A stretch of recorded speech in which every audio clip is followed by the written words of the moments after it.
We want to start tonight with a clip from January of 2024. This is from this show, and this is Joe Kent, who later went on to become, until yesterday, the director of the National Counterterrorism Center. Here it is. What do you think the immediate and then longer term effects of a war with Iran would be on the United States? Immediately, it would be very bloody. I have no doubt that we could probably defeat some of their air defense and go in there and have another shock and awe campaign. But again, like we saw how the shock and awe campaign in Iraq really didn't actually work in the long run. So I have no doubt that we'd have some immediate results that people would cheer about here in the United States. But Iran, Persia, has always been an empire. It's been around longer than any of the other players in the modern Middle East right now, and they are not going anywhere. If we get deeply involved and deeply entangled with Iran, we are playing right into China's hands, because China would like nothing more than for us to be committing our military industrial base to a war in Eastern Europe, in Ukraine, and then to be committing our conventional military power, our blood and our treasure, back in the Middle East. That will make the Pacific, our actual border, extremely vulnerable to Chinese aggression. Or China will simply just watch us bleed out economically as we bleed out on the battlefield on these couple different theaters. It's absolute insanity. It's opening up Pandora's box. And again, for what gain to the American people? So the very first thing you notice about that clip, which was shot almost exactly a year before the current president was inaugurated, is that it was right. It was prescient. He called it. He called the general outline. Not that it was hard to call, but Joe Kent knows what he's talking about. He spent a lot of his life in that region, and he said a year before this current presidency began, this is a big, serious country. It's the oldest civilization in the region, and if we went to war with Iran, there would be a momentary sugar high. Americans would support it because they support their own country, and they certainly support their military, and people would approve of it. But very quickly, you could see a process by which we got caught there, trapped there, bear trap. Hard to extricate yourself from that. And sitting on the sidelines would be our chief global competitor, China, who would be silently nodding along with a slowly spreading grin, knowing that they were the main beneficiary of what they were seeing, of our waste of American lives and treasure, as Joe Kent said. So we haven't reached that stage, thankfully. We're moving toward it, and everyone who's watching carefully knows that. And if you're honest, you know that. So this is a very serious moment we're in, and we're watching not just a war in Iran, but potentially a total realignment of the world and the loss, in some sense, of what the United States has globally. This could be the beginning of the end of our influence in a lot of the world, and that's just the beginning. So again, that's a big deal. It's starting to dawn on people, and that leaves Joe Kent as one of the relatively few people connected to this administration who said it in public. Is that good or bad? Well, it may seem good. Of course, you want to be around people who have clarity about what's going to happen next. But in practical terms, it's bad. In fact, it's always bad. Whenever you have somebody who stands up and says, don't do this, here's what could happen, and then you do it anyway, and it turns out that person was right, your first instinct is not to apologize and correct your behavior. Your first instinct is to crush the person who called it correctly. And that's your instinct because, and it's the lowest of all instincts, but it's a human instinct. That's your instinct because his correct prediction is an indictment of you, of course. And it's a way to deflect attacks on you and your own culpability by blaming the guy who told you it was going to happen before you did it. And this is a long-standing fact of human life. And in the last 60 years in this country, it has been the iron law of foreign policy, which is to say, when things go wrong, the only people who get punished are the people who criticize the adventure in the first place. You can imagine General Westmoreland attacking Walter Cronkite of CBS News, whatever you think of Walter Cronkite, in my case, not much. But fundamentally, it was Walter Cronkite sitting very much on the sidelines saying, hey, this war's not going well. And there was General Westmoreland prosecuting the war. But General Westmoreland argued till the end of his life, in some ways successfully, that he lost the war because Walter Cronkite criticized the war. Is that really true? How many troops did Walter Cronkite command? Was he in charge of strategy? Don't think so. He was a newsreader in New York. But you can see why Westmoreland did that, why a lot of people believed it, agreed with Westmoreland. You saw the same thing happen in the days after the tragic and incredibly stupid Afghan withdrawal under Joe Biden. That didn't help the United States. Of course, we had to get out of Afghanistan, but the way we did it, who would argue that was a good thing? It was a terrible thing and resulted in the deaths of a lot of Americans. So who was punished for that? As far as we can tell, and we've checked, only one person, and that would be Colonel Stu Scheller of the United States Marine Corps. What was his crime? Planning the withdrawal from Afghanistan? Oh, no. No, Stu Scheller's crime was saying out loud, boy, that didn't work very well, and why'd we do this? And for that, he went to jail. The people who actually did it, who gave the orders, or who carried them out without asking questions about them, which was everybody else, they're fine. You don't even know their names, and they certainly haven't been penalized. So there is a long history, because this is a standing feature of the way people are, that you criticize those who told the truth and who were right, who called it ahead of time. Now, in a functioning society, you get a hold of yourself and you understand that people are like this, but if you want to be successful as a society, you have to restrain that impulse because it's low and it's counterproductive. And if you silence people who tell the truth, you end up making the same mistakes again and again and again. And maybe that's why we're here at this pivotal point in our war with Iran. So that's the first thing you notice.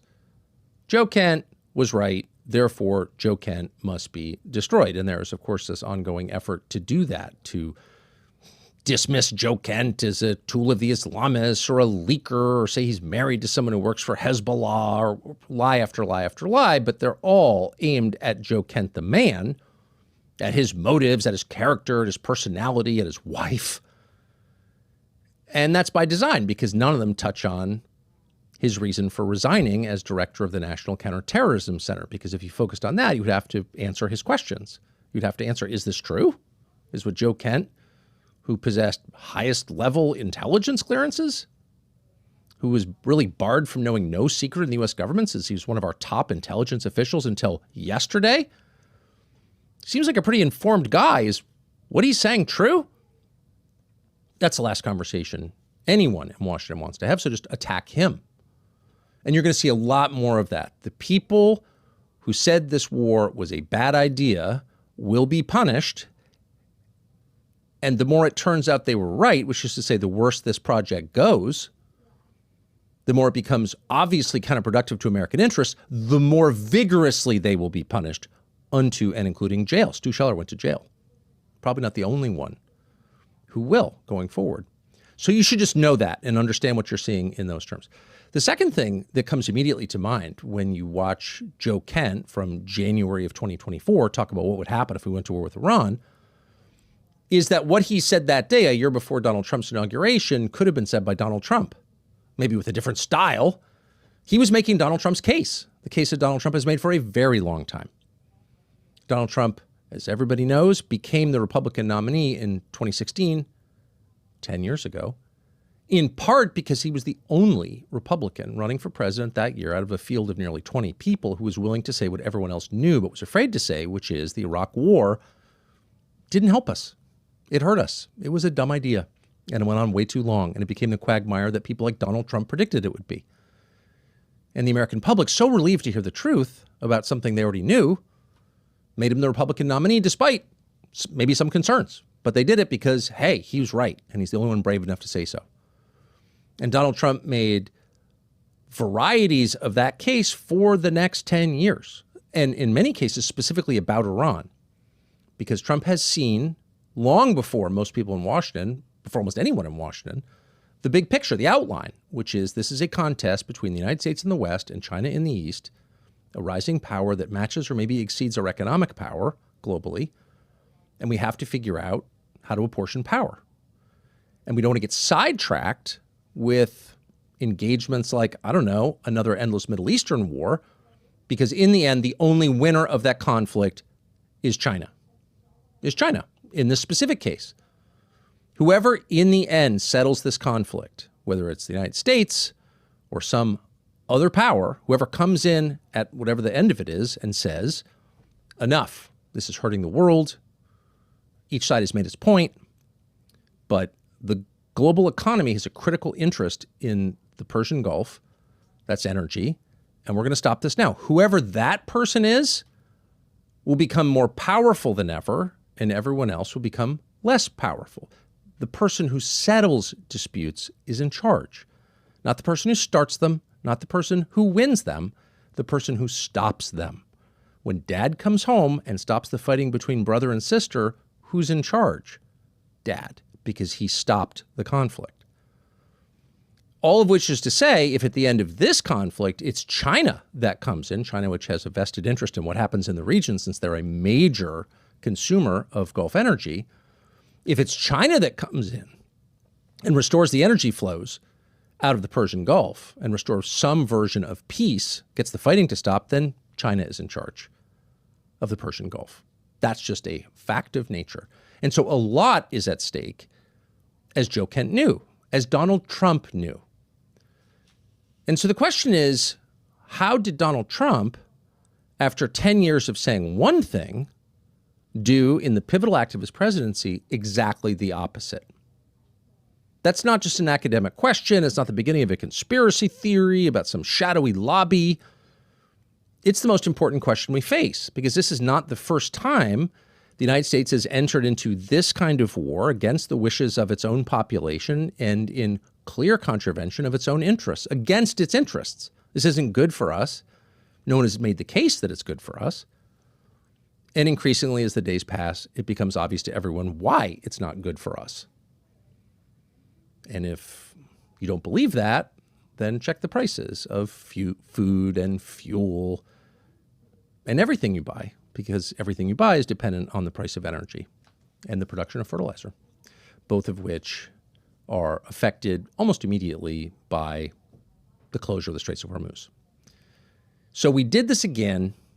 It's not exactly clear how or why we did this, but we need to find out. And there is great resistance to finding out. And you've noticed that in the last 36 hours since Joe Kent resigned as director of the National Counterterrorism Center, one of our top intel officials, because the attacks on him have prevented an honest conversation about what he's actually saying. And what he's saying is, and he says it clearly, and we're going to ask him about it directly in just a moment, Israel got us into this war. Its lobby in the United States pressured the president, and its prime minister in Israel told the president, we're going without you. Join us, because if you don't, your troops in the region, your interests in the region, your citizens in the region will all be at risk. You have no choice. They led the way. That's Joe Kent's position. And rather than push back against that and say, no, actually, he's wrong, they're telling you to shut up. And why are they doing that? Well, there's only one reason people ever become hysterical and slanderous, start screaming at you rather than answering you. It's because they're lying. And the truth is, this is not the first time you've watched people in charge lie. This has been going on a long time. And lies give way to a whole bunch of bad things. More lies. Once you tell a lie, you bolster it with further lying. Hysteria, the fear of being caught lying. The rage and slander. If the person catches me lying, he wins in the zero-sum game of lying. I die. You go on the attack to cover your lies. And bad judgment. You can't make wise decisions on the basis of lies because they're not true. They're not based in reality. That didn't actually happen. Or in this case, it did happen, but you're pretending it didn't. So a country based on lies, like a family based on lies, like an individual life based on lies, cannot succeed. In fact, it's hellish. As all of us have experienced in our lying.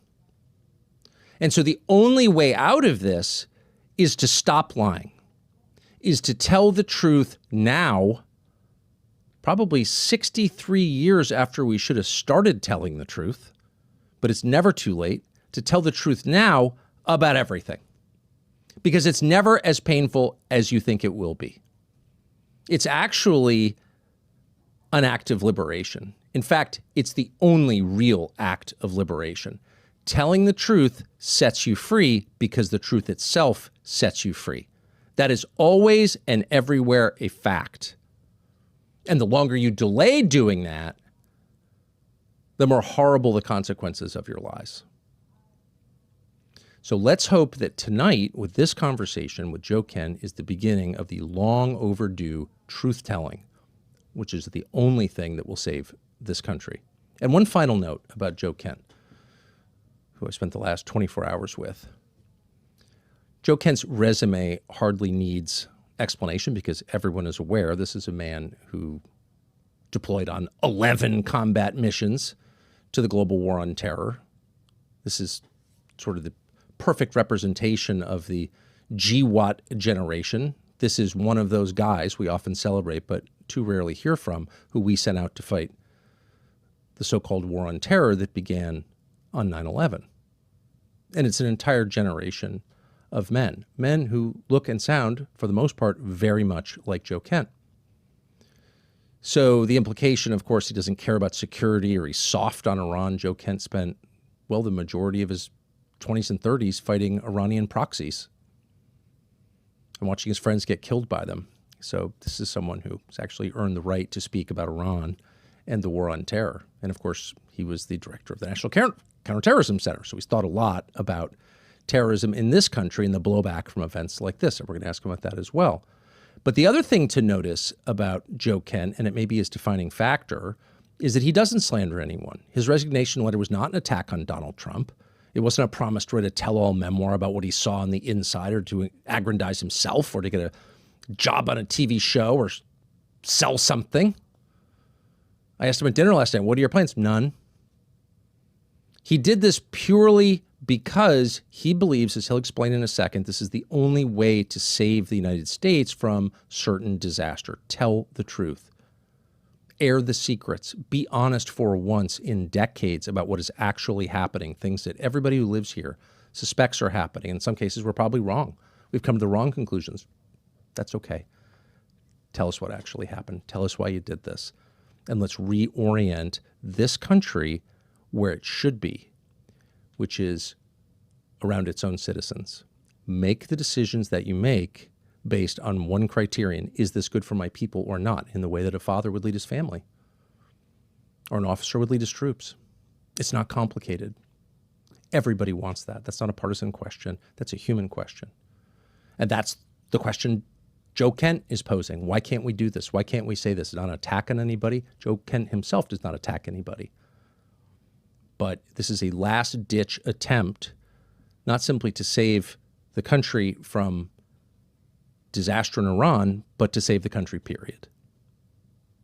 And as you listen to him speak, ask yourself, is this a man who's working for Hezbollah or is an egomaniac or a leaker? Or is this a man who says very little when he has nothing to say, who speaks straightforwardly and with honesty, self-evident honesty? Is this a man of dignity and decency? Is this a man that America once had a lot of? Is this a man who was once, in effect, the American archetype, the guy you looked up to, the guy you wanted your son to be? Whether you agree with him or not, maybe you're reaching completely different conclusions. But as you listen to him speak, ask yourself, is this the kind of person who makes me proud to be a fellow American? Because it's really a referendum on us. If we can't see that Joe Kent, whatever you think of his opinions, is the kind of man this country should be producing and should be elevating and should be proud of, if we can't see that, then we've failed the test and we've lost. But judge for yourself. Here's Joe Kent. Joe, thanks a lot for joining us. I appreciate this. So I want to go through the letter that you sent yesterday as you resigned as director of the National Counterterrorism Center, and basically through the big points and give you a chance to explain them. You've been spoken for quite a bit over the last 24 hours, so I think it'd be really helpful to all of us if you would speak for yourself and flesh out some of these points. I'm just going to read the first one. I cannot in good conscience support the ongoing war in Iran. Iran posed no imminent threat to our nation. Iran posed no imminent threat to our nation. How did you reach that conclusion? I think this is key. I mean, this would be more challenging to explain had the Secretary of State, the President, and the Speaker of the House not come out and said that we conducted this attack at this time because the Israelis were about to do so. So that takes away the argument that there was an imminent threat, as in Iran was planning to attack us immediately. That just simply did not exist. May I ask you to pause? Sure. And so I've heard people say that, and this just happened, but history has a way of getting rewritten in real time. And then you look back 10 or 15, 20, 25 years later, and no one seems to understand the things that you saw because they've been eliminated. Yeah. So I think it's important to stop and say, here's what we actually know. So I'd like now, if we could, just to play one of the statements that you alluded to, and that's from Marco Rubio, the Secretary of State. And this was shortly after this war commenced. And he was explaining, as is his habit, in a thoughtful, precise way, why. Here's Secretary of State Marco Rubio. And so the president made the very wise decision. We knew that there was going to be an Israeli action. We knew that that would precipitate an attack against American forces. And we knew that if we didn't preemptively go after them before they launched those attacks, we would suffer higher casualties and perhaps even higher those killed. And then we would all be here answering questions about why we knew that and didn't act. Okay, so that is his almost contemporaneous explanation, and it's not offhand. He reasons it out. He explains there's a logic chain there, and he says, we knew not that Iran was going to attack. He did not say that. Right. He said we knew that Israel was going to attack Iran, and in retaliation for those attacks by Israel against Iran, Iran might attack American forces. So the imminent threat that the Secretary of State is describing is not from Iran, it's from Israel.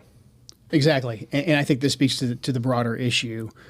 Who is in charge of our policy in the Middle East? Who is in charge of when we decide to go to war or not? In this case, with what the Secretary described, and later on the President, later on the Speaker of the House, and the way the events played out, the Israelis drove the decision to take this action, which we knew would set off a series of events, meaning the Iranians would retaliate.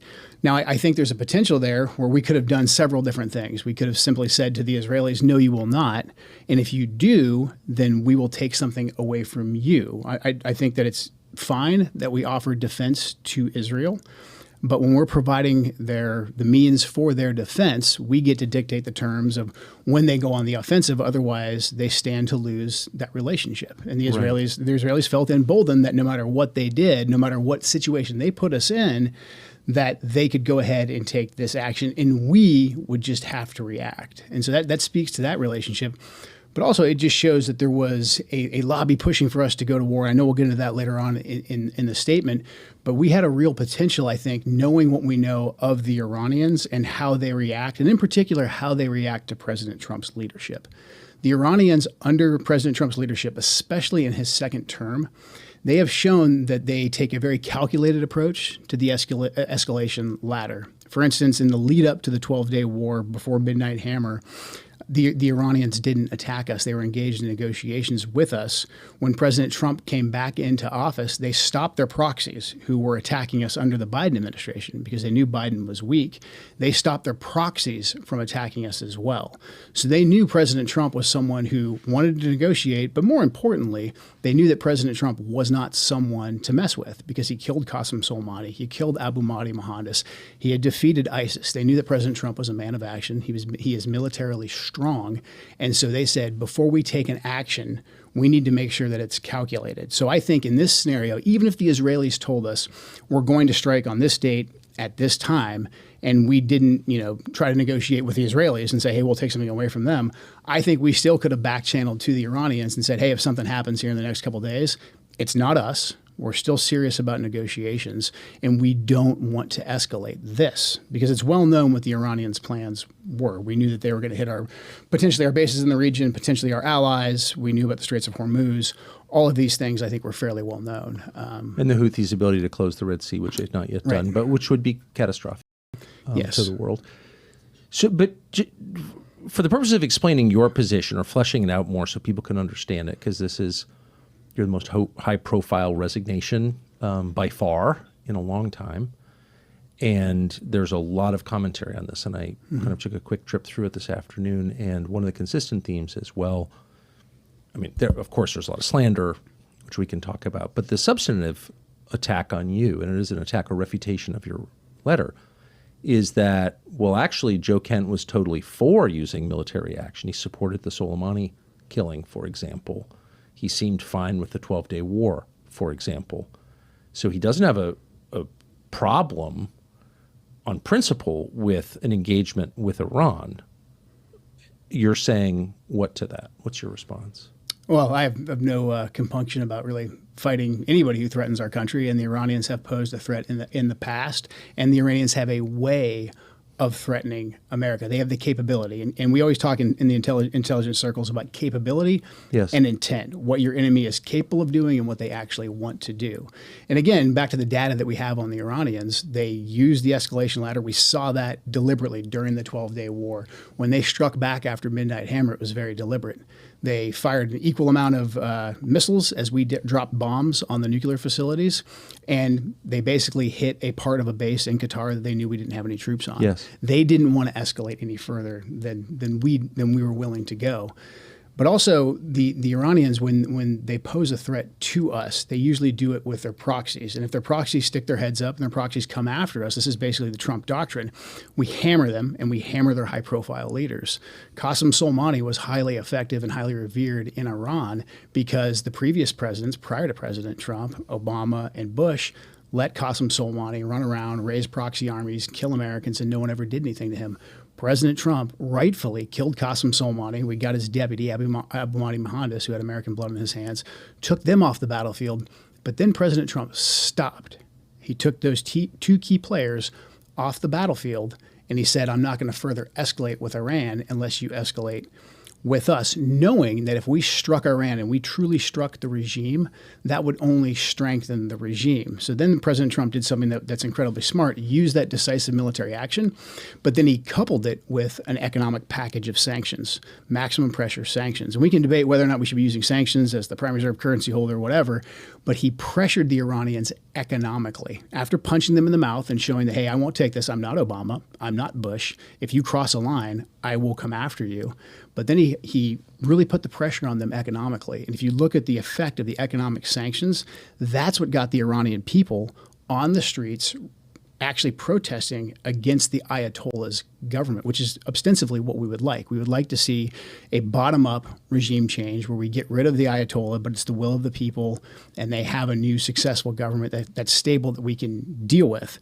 The one way to throw that all out the window, and this isn't just Joe Kent's opinion, many scholars, and I think a lot of intelligence assessments have been written about this too, I know for a fact they have, is that if we struck the regime, it would only strengthen it. And that's not, I think that's just basic common sense. I mean, I think of myself, and probably you're in this camp as well. We didn't like Joe Biden. We didn't like Barack Obama. But if an outside force were to come in here and try and topple them while they were the president, I would 100% rally around the flag. That's just common sense. So if we wanted to strengthen you actually the Ayatollah, did. right. You just joined the military under Bill Clinton, Under Clinton, whom I assume you didn't vote for. Right. Right. You joined in 1998. You've gone the whole cycle of the war on terror, I notice. And served out as an NCO, I think, your entire NCO and warrant officer. Yeah, warrant officer, 20 years. And I should just say, I hate ever to refer to a man's resume as like a data point because your ideas exist separately. But in this specific case, meaning you spend most of your time fighting Iranian proxies. Yeah, a good deal of it, yeah. Yeah. So you're aware of the threat from Iran. You have personally used violence against that threat. I have. Yeah. A lot of it, I think. And you supported the president's policy up until fairly recently. Right. And you've said that a lot in public. In fact, you went to work for him. He hired you. Yeah. Right. But here's from what I can tell is the central question, imminent threat. Now, the president has said many times to many people, including the public, Iran can't have a nuclear weapon. Mm-hmm. I'm sure he must have said that to you. You don't have to say it. But he said it to everybody. Is that fair? Yeah, that's fair. Yeah. They can't have a nuke. Whenever asked, we say, let's just start here. They can't have a nuke. Mm-hmm. Okay, got it. Everyone agreed with that conceptually. Was Iran on the verge of getting a nuclear weapon? No, they weren't, 3 weeks ago when this started, and they weren't in June either. I mean, the Iranians have had a religious ruling, a fatwa, against actually developing a nuclear weapon since 2004. That's been in place since 2004. That's available in the public sphere. But then also we had no intelligence to indicate that fatwa was being disobeyed or it was on the cusp of being lifted. The Iranian strategy, it's actually pretty pragmatic. The Iranians are obviously aware of what's taking place in their region, and their strategy was to not completely abandon their nuclear program because they saw what happened to Muammar Gaddafi in Libya when he said, hey, I've got no more nukes. I'll do what you say. I'll give up my nukes. And we gave him the Nobel Peace Prize? Yeah, we regime changed him, and he was executed by his own people in the most horrific way. Oh, sodomized by a bayonet. Right. Okay. Yeah. So Yeah. that's the lesson I think that the entire region took from that when Hillary Clinton. Unfortunately, that is what the neocon, neoliberal warmongers, that's the lesson that they showed everyone in the region. And then conversely, the Iranians also knew that if they came out and said, okay, we've got a nuke, whether they were bluffing or not, Saddam Hussein, Iraq right next door. So they kind of had he this, hung, I think. He was hung by his own people, after a bloody, war that's still essentially going on inside of Iraq. So the Iranians' position, when viewed from the lens of the region, was actually fairly pragmatic. They were preventing, themselves from developing a bomb, but they still wanted the ability. They wanted the ability to enrich. They wanted the ability to have some components so that they weren't completely stripped of it. And when we always assessed that they were either several months or a year, 2 years away from actually being able to develop a nuclear weapon. And that's not because the Iranians are stupid people. I think we can tell right now that the Iranians are anything but stupid. They had the ability, I think, that the brain power to actually develop one, or they could have simply traded a ton of oil with Pakistan or with someone else to actually get a nuclear weapon. They were not doing that. We had no intelligence to indicate that they were. Then why was the president, was he told that they were on the brink of it? Why at the beginning of every conversation about Iran would the president say, I don't want Iran to have a nuclear weapon? Why was that the central question when, and you would know since you were the director of the National Counterterrorism Center, why would he say that if there was no intelligence or evidence that they were actually developing a nuke? So a couple things. This is what I talk about in the letter about this ecosystem of information that's laundered through a lot of prominent neoconservative types that are very sympathetic to the Israeli cause, and then also Israeli government officials who give us things in semi-official channels. What they did was they created basically a shifting red line or a new red line. So that if the president's red line was Iran cannot have a nuclear weapon, we've actually got a lot of trade space in there for a deal to be made, because of what I just described with the Iranian policy. Essentially, the Iranians saying, okay, well, we don't want a nuclear weapon. Well, that means we basically are at a point where we can start negotiating and we can come up with a deal. And the president is a fantastic deal maker. So if your goal is to move us away from any kind of deal and your goal is to move us into a conflict, you have to shift that red line. And that's where a lot of this, I would say, what became a de facto U.S. policy of Iran can have no nuclear enrichment. It was laundered through a lot of the different talking heads, Mark Levin, Mark Dubowitz. You've got the Foundation for the Defense of Democracies, you name it. Washington, D.C. has plenty of pro-Israeli lobbyists who will come and say those things, who will publish think pieces on it, who will go on the media, who will run op-eds in the Wall Street Journal to talk about this, why they can't have any enrichment whatsoever.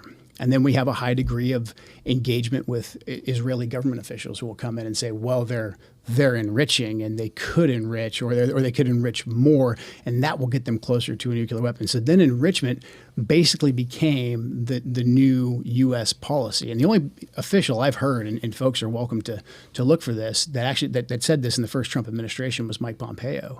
He said it. The president didn't say it. The president has been very consistent. He said they can't have a nuclear weapon. But again, like I said, that puts us at a place where we actually could have negotiations. And only President Trump, I think, could successfully have negotiations with Iran because he actually punched them in the face. And the Iranians had been walking all over us. They had been killing our soldiers. All of that is true. I have no sympathy whatsoever for the Iranians, what their proxies were doing. President Trump level set that when he killed Qasem Soleimani and he killed Abu Mahdi Mohandas. The folks who wanted to push an actual regime change war in Iran knew this, and they knew there was a potential to get a deal, or there was a potential for President Trump just to continue the policy of maximum pressure sanctions, and if you come after us, we will hit you hard. And that got the protesters out on the street in Iran, and that's actually what the regime feared the most. I don't think the Ayatollah feared dying, not because he, is some crazy lunatic. I'm sure some degree of the Shia martyrdom culture played a factor in that. However, I think he knew that if he was killed, the regime would survive because the people would rally around the regime. I believe you predicted this, some years ago. I think we're watching. I mean, it's hard to know exactly what we're watching, but it seems consistent with what we are watching. So I'm just focused on this question of imminent threat because that's really the only justification I think most Americans would accept for a preemptive war. Certainly. Otherwise, just like a war of choice done because Bibi told you to, and no one wants to get behind that because it's obviously illegitimate.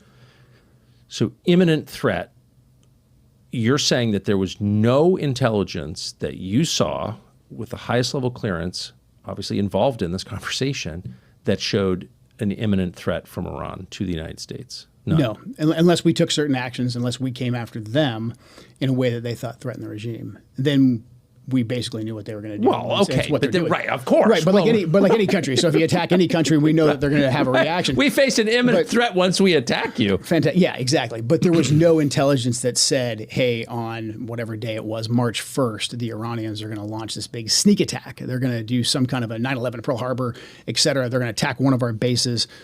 There was none of that intelligence. Again, back to what we know about the Iranians, they're very, very deliberate with the escalation ladder. And again, they're only deliberate under President Trump's leadership because they knew and they took President Trump very, very seriously. So, I mean, I just think it's a remarkable thing to nail down because you're not some guy on Twitter. You're a senior, as of yesterday, you were a senior U.S. Intelligence official who's not hostile to President Trump, who's not going to here to write a tell-all book or launch a media career. So I think you're a sober voice on this. And just to be clear, there was no intelligence that showed an imminent threat. There was no intelligence that showed they were on the cusp of building a nuclear weapon. There was no intelligence, indeed, that showed they were trying to build a nuclear weapon. And nobody you know said, I've seen it, but you haven't. It exists, but you just haven't seen it. Did you ever hear anybody say there is intel that shows this? I did not, no. But I know how this works. I know the Israeli officials, some in intelligence, some in government, will come to U.S. government officials, and they will say all kinds of things that we know from our intelligence just simply isn't true. And they'll say, hey, I'm giving you a preview. It's not in intelligence channels yet, but here's what's going to happen. And that doesn't usually come to Wait fruition. A second. I mean, I thought that U.S. policymakers made their decisions on the basis of intelligence collected and or vetted by our intelligence. That's why we have intelligence agencies that soak up hundreds of billions a year. But you're saying that Israeli officials short-circuited the entire U.S. government and just went right to American policymakers and said, it doesn't matter what your country says, here's what we know? Is that what you're saying? I mean, usually they're pretty slick. And of course. And they'll say, hey, this isn't in intelligence channels yet because it's going to take some time to get there. And here, they're on the cusp of building a bomb. You know, they're going to, I don't know, you pick your topic. A lot of times they'll sample different things until they find what sticks. But in general, the narrative about, you know, they're going to do a preemptive attack or really just they're going to build a nuclear weapon. And if we don't stop them now, they're going to build a nuclear weapon. And enrichment is the pathway to that. They're going to continue enriching at whatever percent. Enrichment became the narrative.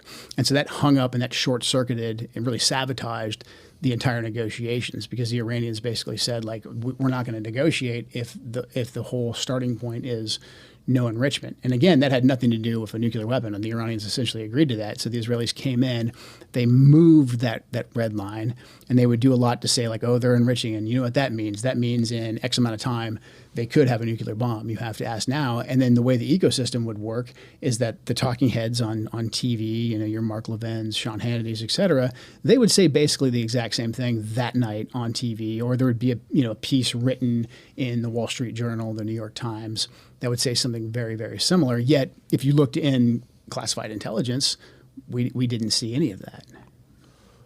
I mean, that must have been such a weird experience for you. Bizarre. Since you have access to the biggest and most powerful and presumably the best intel agencies in the world, and you're seeing people say things as fact when you know that they're not facts. Right. What was that like? Infuriating. And I think that's why, in general, in the lead up to this last iteration, a good deal of key decision makers were not allowed to come express their opinion to the president. Not allowed by whom? I think it's important for me right now just to stay on the facts. I don't want to point names. I don't want this to become a name calling or this guy did this on this day. But any leader has gatekeepers, and so you're saying that you were prevented from bringing this information directly to the president by gatekeepers. Well, there wasn't a robust debate. So in general, because our assessment really hadn't changed, we would send those up through intelligence channels. Everybody's kind of reading the same intelligence, but then what actually gets briefed to the president can be very, very different depending on who and how it's delivered. And without a level set from the intelligence community, someone like DNI Gabbard coming in and saying, Mr. President, like, here's the full scope of the intelligence, and what it means, you're kind of lacking that sanity check of where we're at, or at least a good sampling, to gauge how accurate what the Israelis are saying is. And that process, in my view, was largely stifled in this second iteration. There was robust debate and robust discussions leading up to the 12-day war into Midnight Hammer.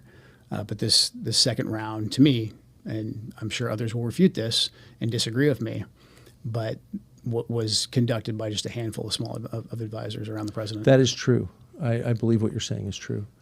My sense, though, and you would know more than I, is there weren't a lot of people directly around the president who work there, who work at the White House, the principals, who are making an aggressive case for this war. Do you think was there a majority of like his top 10 advisors who were saying we must do this now? I think the circle that was around him was very, very tight and very small, and I think they were all on the same sheet of music. And I think a lot of them were getting their information from the ecosystem that I described.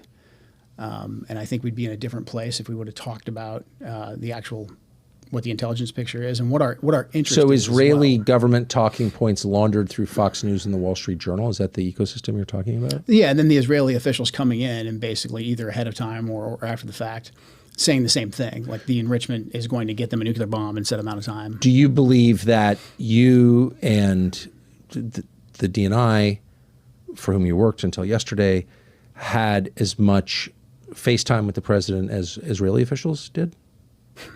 I don't know. I don't know that for sure because I don't know exactly how frequently the Israelis were engaging directly with the president. It did seem like Benjamin Netanyahu was, obviously that was all public, that he was in the White Seven House. times. Quite a bit, yeah, quite a bit. And then his other officials as well, Dermer, et cetera, those guys were in, they were making phone calls, just a lot of engagement from them. And again, when we would hear, or you'd hear what they were saying, it didn't reflect in intelligence channels, even intelligence that we shared with the Israelis, that the Israelis were giving us in many cases.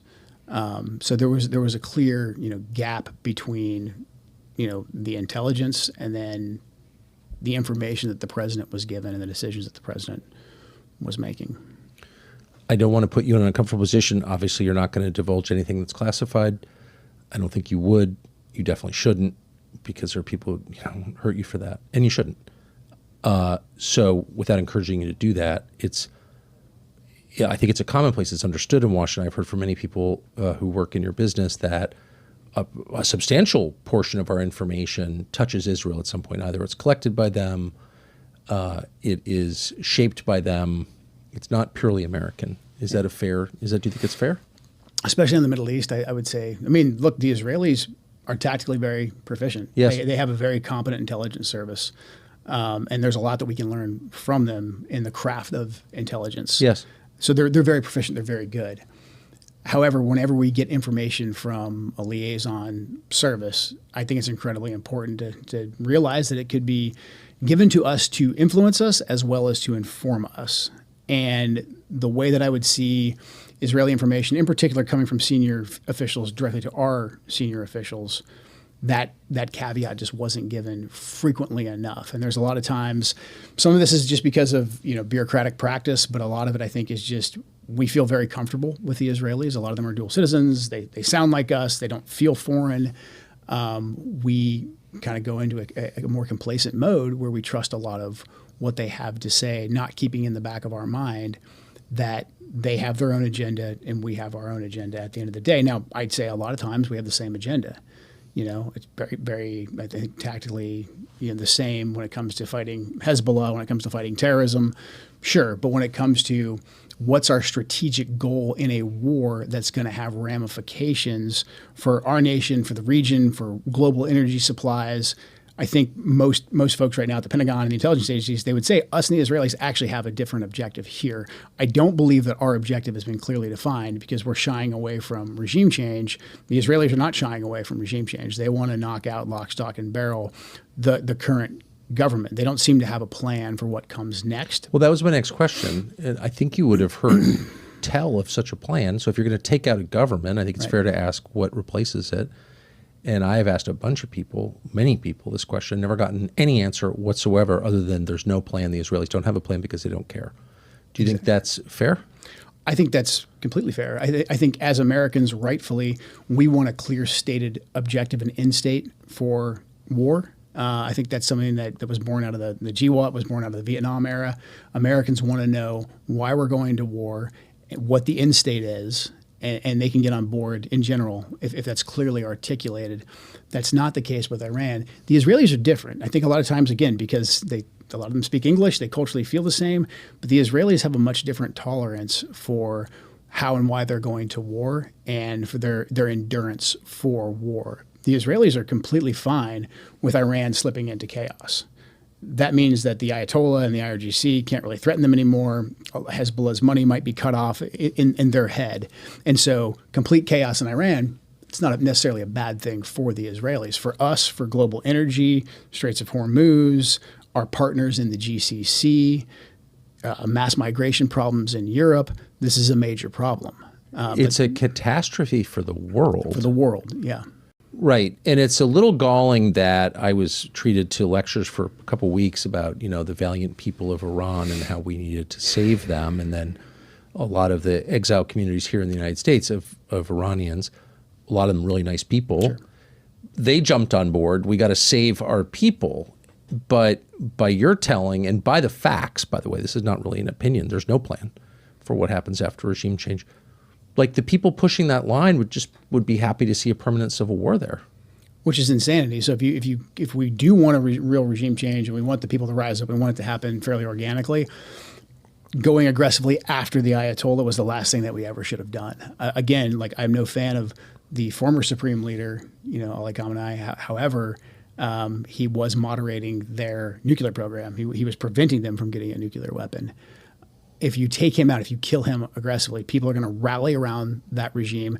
And the next Ayatollah that you get, and I think this is the case by all data that we have with his son, the next Ayatollah that you get is going to be more radical because he has to show the people that he's going to push back. And there's always a tension inside of Iran between the IRGC, the Iranian Revolutionary Guard Corps, and the clerics who run the country. They have a healthy, I think, tension between the two, a rivalry.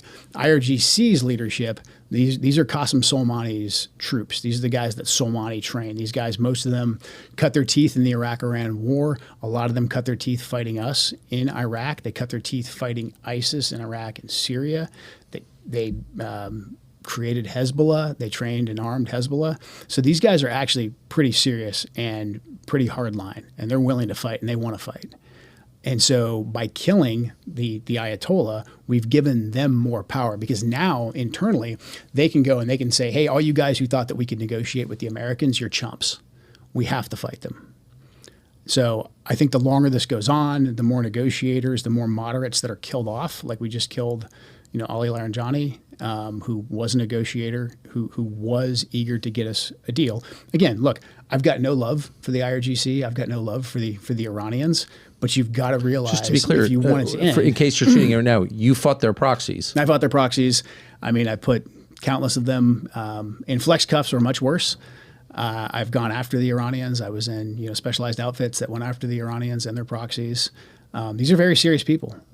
They're not supermen by any means. They're humans, but they're serious. And if you give the IRGC a reason to take more control and they get support from the people, because again, you kill off the Ayatollah, they can say, hey, the last guy was too moderate. Look at what it got us. Like, give us more control. I get it. And the Iranian people are going to be like, well, actually, yeah, I don't like getting bombed by the Americans and the Israelis. Maybe we do need to listen to the IRGC. So a lot of these, the points that you're making, I think are insightful, but they're also pretty obvious if you kind of game it out for 10 seconds. Yeah. So it seems like you've got two different goals. You've described Israel's goal as just regime change, permanent chaos, take Iran off the map as a coherent nation state, just tie them up with internal chaos, whatever the effects of that are on the rest of the world, all of them disastrous. Then on the American side, you have the president's stated goal, which is we can't let Iran have a nuclear weapon, which they didn't have and weren't trying to build in any imminent way. Right. Okay. So if you join those two together in a common mission in a war, like that's our partner in this war, Yeah. then you create all kinds of very bad incentives. Mm-hmm. And now Larijani, I think, was killed by the Israelis. You saw the Israelis blow up Qatari natural gas facilities today in the Qatari natural gas field, which feeds the rest of the world LNG. Those seem like very obvious steps, not to minimize the threat from Iran, but to lock down the United States in perma-war. We can't get out after we do that. You kill the negotiator, you attack our closest ally in the region, is probably Qatar. You attack Qatar, apparently? Like, no one thought this might happen? And there's no reins on the Israelis, unfortunately. I mean, we continue to refer to them like as our partners or equal to the best partners we've ever had. But at the end of the day, the Israelis couldn't do any of this without us. And so we have to be acting against our interests in a very obvious and very serious way. And again, it's obvious if we've stated that our goal is just to take away their ability to ever even enrich and to take away their ballistics and to take away their Navy, all these kind of tactical objectives. If we say that that's our objective, and that's when we can come to a place where we can just exit, it's in the Israelis' interest to get us more and more entrenched in this. Exactly. And that's exactly what they're doing right now. You know, I when the Israelis killed Larijani, I think I may have misspoke and said we didn't kill him. The Israelis, yes. The Israelis struck him. But I do believe in Iran at this point of the war, they view it as, whether we like it or not, I think they view it as us and the Israelis kind of as the same thing. We've described it that way. Because the Israelis couldn't do any of this without us. And that's where the relationship is just way off kilter. If they have different objectives than us, then what are we doing letting them drive the war? So you just said something that's been disputed many times by I'm not going to name anybody, but by advocates for Israel. It's a PR department here in the United States, which is huge. And you said they couldn't do any of this without us. You often hear its promoters, its lobbyists say, Israel just wants to fight its own wars. Back off and let us do it. Is that not? I'd love us to run the experiment. We try that. What would happen? You know, the Israelis, again, they have the ability to go out and collect great intelligence. They have a very capable military, but they're a very small country.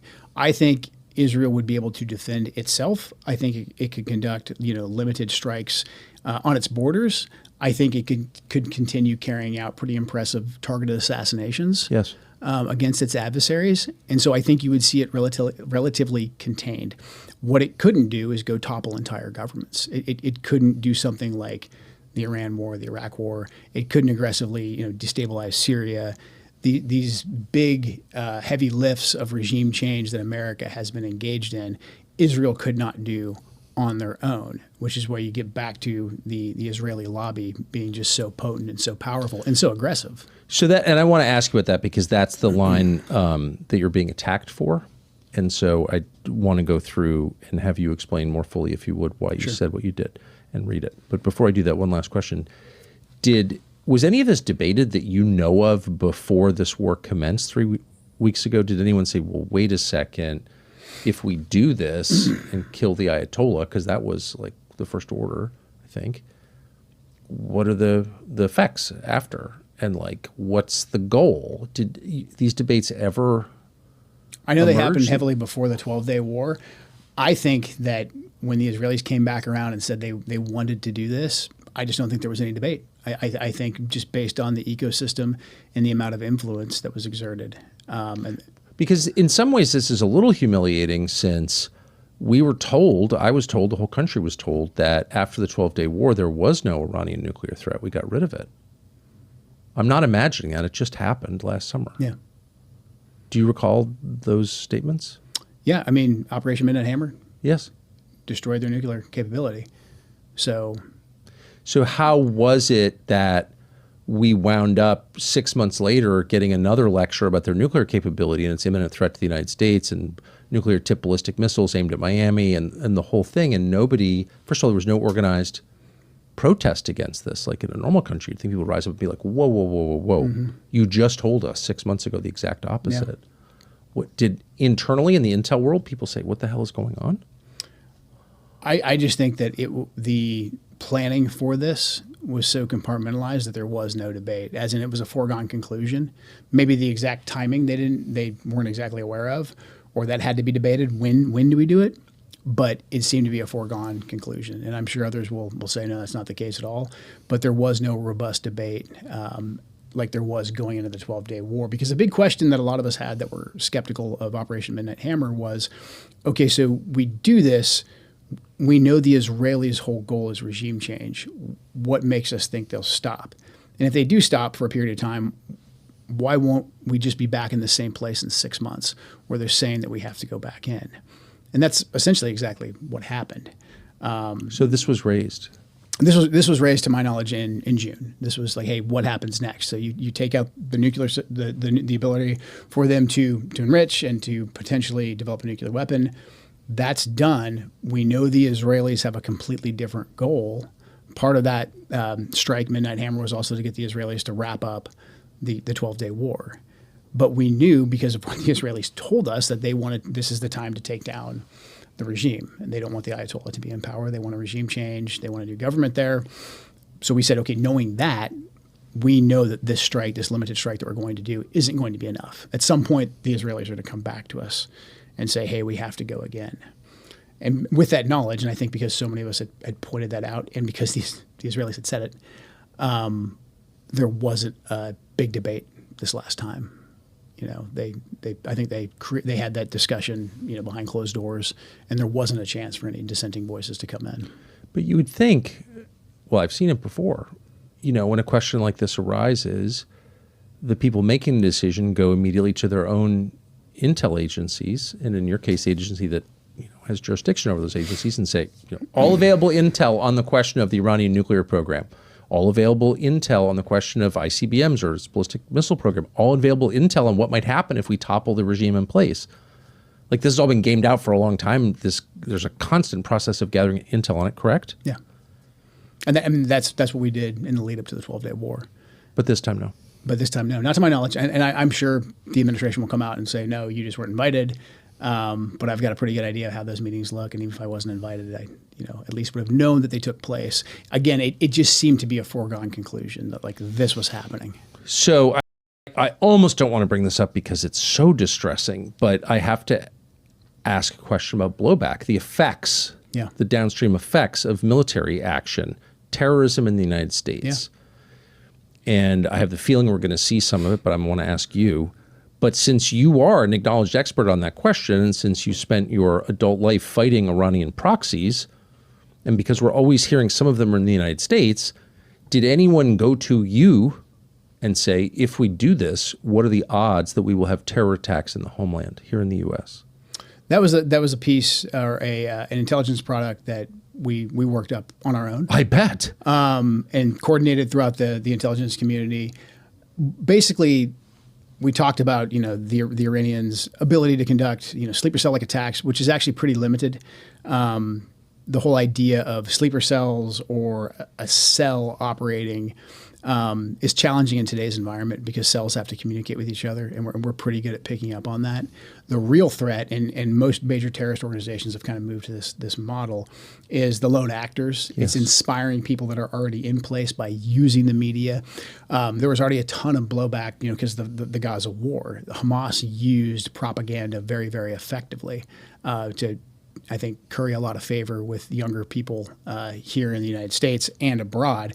And there was multiple terrorist attacks in America in the last year where Gaza was cited because they consumed some of the propaganda coming out of Gaza. And these people weren't, infiltrated Iranian agents. They were here, folks that were homegrown. And so we said, hey, the biggest threat right now isn't that the Iranians are going to sneak some guys over and they've been waiting here for years and they're Quds Force operatives. That's always possible. Again, the Iranians are very competent as well. And they have tried something like that before in the past, back under the Obama administration, when they tried to kill the Saudi ambassador in Georgetown.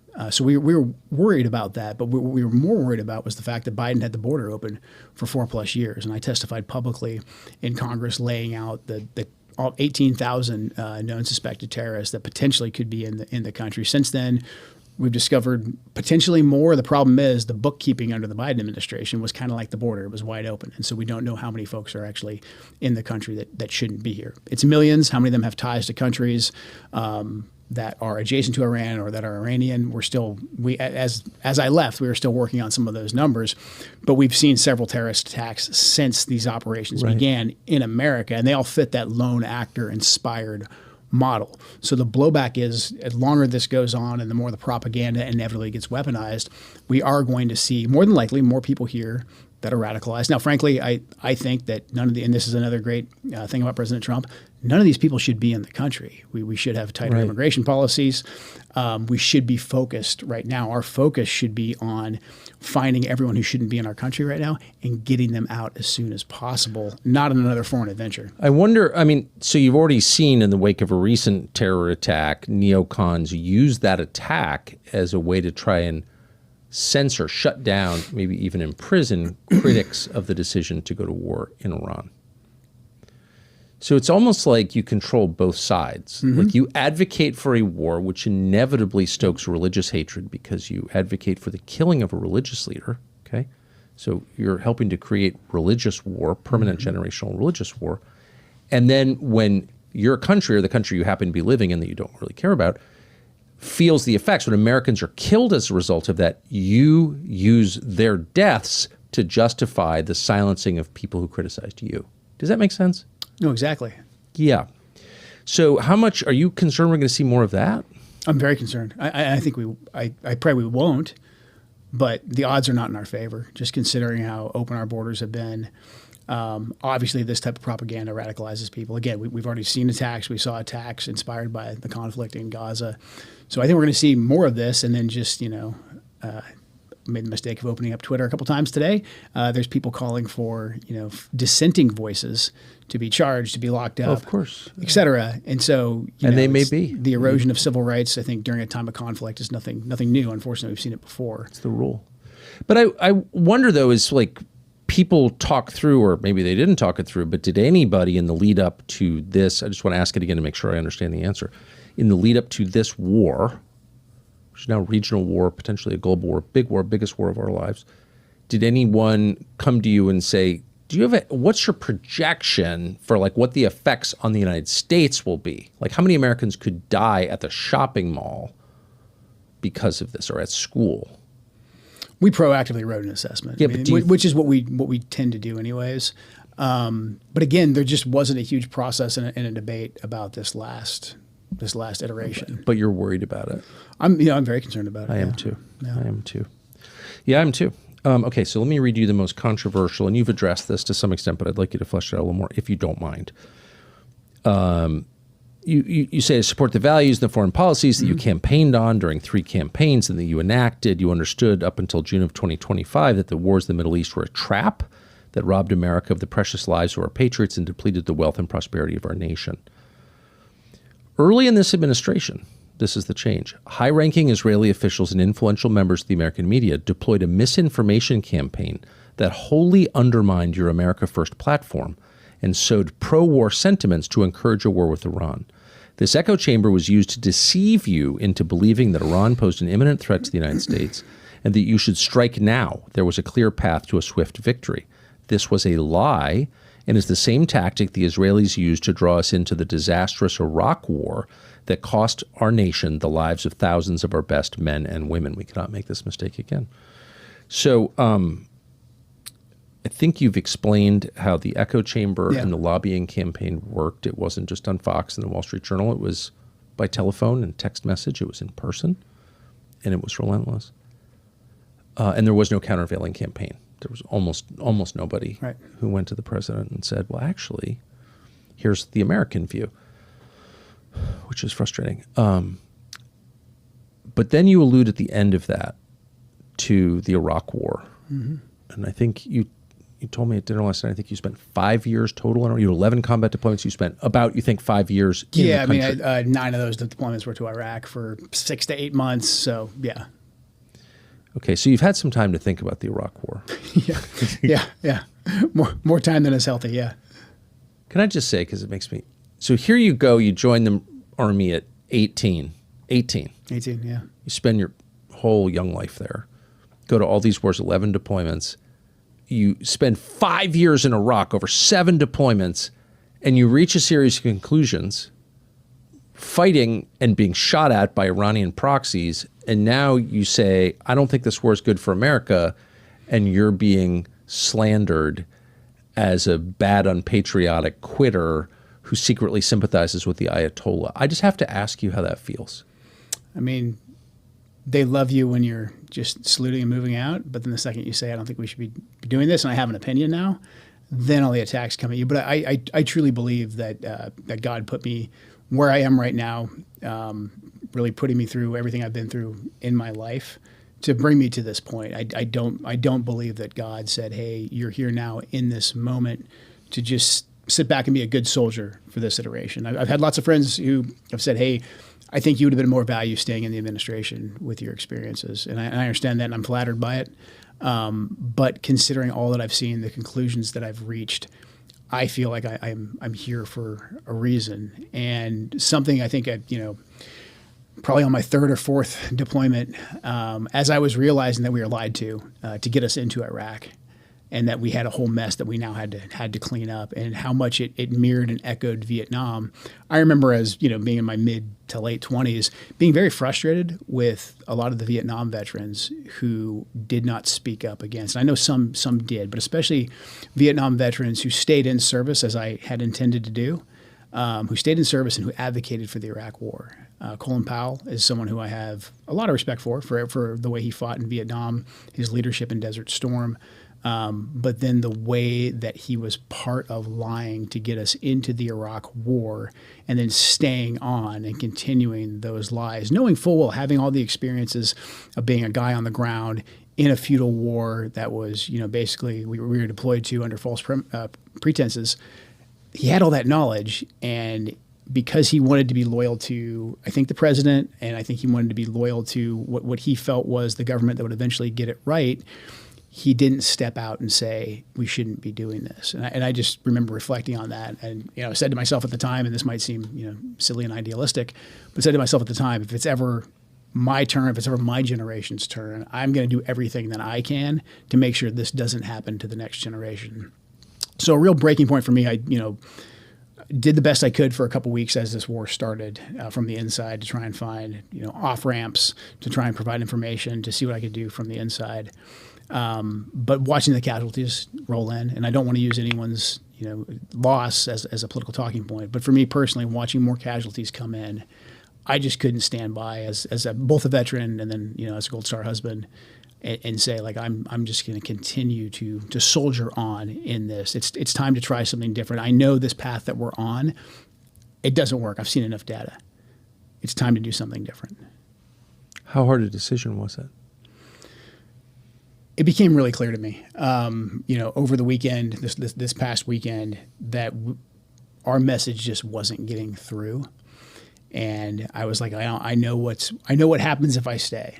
If I stay and I go along with this, I'm going to be knee deep in it, trying to just chip away and make a difference. But my ability to have my voice heard, to present data that runs contrary to the trajectory and the agenda that the administration's on, that's going to be squashed before it even really reaches the White House. And so I knew I had kind of hit my limit of effectiveness in that capacity. So really, it should have been a hard decision, but for me, it was crystal clear. It was like, number one, I can't be a part of this in good conscience, and I need to do everything I can to actually speak out about it, and speak out in a way that I hope resonates with the president and with some of my former colleagues. I understand they might be mad at me. They're getting hard questions from the media, but I really want them, as we descend even further into this war, I really hope that they take the time to reflect and to realize that we still have time to get us out of this. And then also for the 77 million people who voted for President Trump, who voted for no new wars, who voted for the foreign policy that President Trump enacted in his first administration, the foreign policy that I described. I mean, President Trump's first foreign policy, the one that he ran on, the one that he destroyed the Republican neocon establishment on, was incredibly pragmatic. We're not saying, you have to be some kind of a pacifist. We are saying, though, that you have to be very, very deliberate and judicious in how you use force, and you also have to use the full scope of the American toolbox. You use diplomacy, you use our economic leverage. And again, this isn't something that I came up with. President Trump came up with this.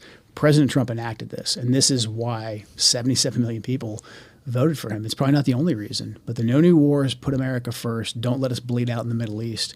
That's what people voted for, and that's what I think you campaigned for, and I think that's something he could get us back to if he just takes a look and assesses how we got to where we are right now. I want to get to that in a minute. Your solution, and I just want to be transparent about my motives. Not in this to attack anybody. Right. I'm concerned to the point of agitation about where this is going and its effects on the United States. I hope I'm wrong, but I believe it, and I think you do too. Yeah. I think this is the most serious thing that's happened in my lifetime. So I want to fix it, and I don't want it to happen again.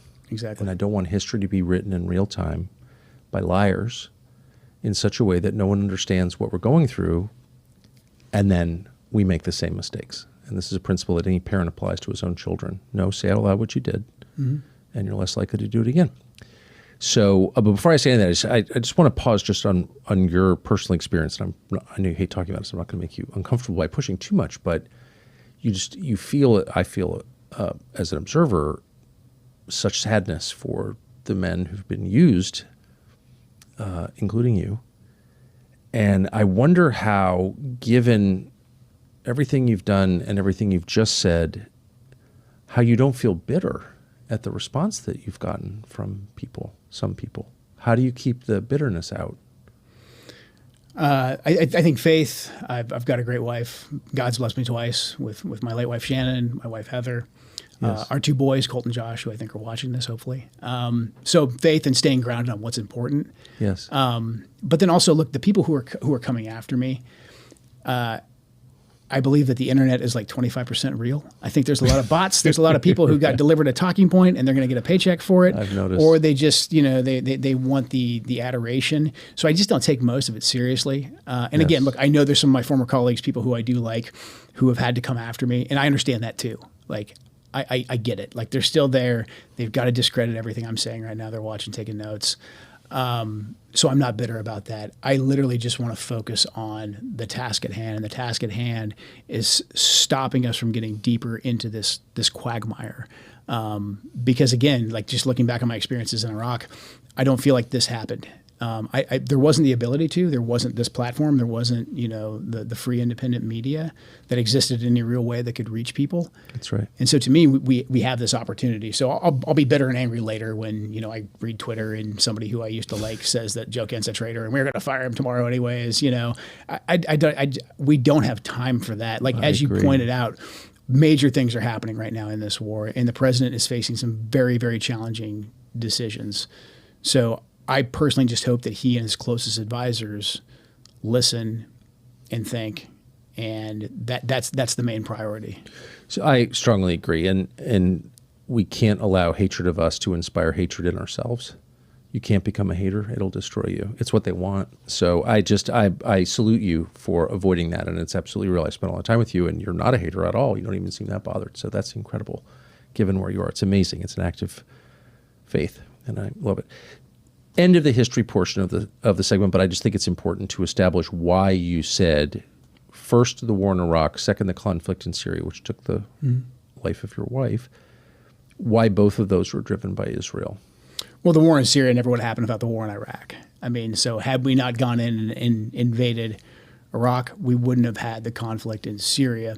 But Syria was always a major problem under Assad for the Israelis, both under his father and under the Bashar al-Assad, Hafez Bashir, because of their support, the relationship with the Iranians, their support for Hezbollah. Right. Makes sense. Yep. And so they wanted to get rid of Assad as well. They saw Iraq as a vehicle for not just taking down Saddam Hussein, who posed a threat to them as well, but also as a way, a lily pad, if you will, to get rid of Syria. And basically... So Assad must go, which was a slogan that all of a sudden emerged out of nowhere. Right. That was not like an organic American desire. It wasn't like Americans woke up and were like, the problem really is this ophthalmologist from Syria. He must go. It was that reflected the priorities of Israel, not Israel. And then I States. think you had the echo chamber as well, because you had all the usual suspects. You had FDD, and you had all these different other organizations that were out there saying that like now's the time to Barry Weiss, break off the shackles. True expert on Syria. The next thing you know, like there'll be a Syrian Thomas Jefferson that'll take over, and instead we got the former leader of Al Qaeda. But a big reason that Syria became next after Iraq. In Iraq, we screwed the whole thing up so badly that we toppled Saddam, destabilized, fought a bitter insurgency. The Sunnis eventually aligned with Al Qaeda, but then we beat them down so heavily because the Shias are the majority of the country. The Shias took over. Shias largely the Shias that we installed in Iraq, the Dawa Party, Badr, Skiri, et cetera, heavily aligned with Iran. And so at the end of the Iraq War under Obama, there was this whole like, oh crap, we just handed basically the keys to Baghdad to the Iranians, who, again, hostile to us. Qasem Soleimani is running all over the place, funding proxies. It's a great deal. It helps Iran circumvent sanctions, their relationship with Iraq, and we just spent trillions, lost nearly 5,000 Americans there. And now we have this Shia superstate. And so then there was a ton of pressure coming from not just the Israelis, but I think also a lot of the Gulf to say, hey, we've got to get rid of Assad as well, because now you have this Iranian land bridge that goes basically from Damascus all the way to Tehran, and then you can hook that down into the Lebanese area where Hezbollah is. Southern Lebanon. So next thing you know, well, if you want to get rid of the guy Assad, who's an Alawite, well, you got a country full of like really angry Sunnis, and what are those guys going to turn into? And so next thing you know, we're now on the side of ISIS and Al-Qaeda. ISIS gets out of control, and we have to deploy back to Iraq, back to Syria, to put out essentially the brush fire that we created. And so that's why I put all of those together. Because again, without Israel's influence, would all of this have happened? Would the Iraq War have happened? Maybe, but they heavily lobbied for it. I mean, Benjamin Netanyahu, you can pull up tapes on YouTube, like the guy was lobbying heavily back in 2002 for us to do regime change in Iraq. And he has stayed in power ever since. Ariel Sharon, who initially was the PM in the lead up to the Iraq War, initially was against it because he wanted us to focus on Iran.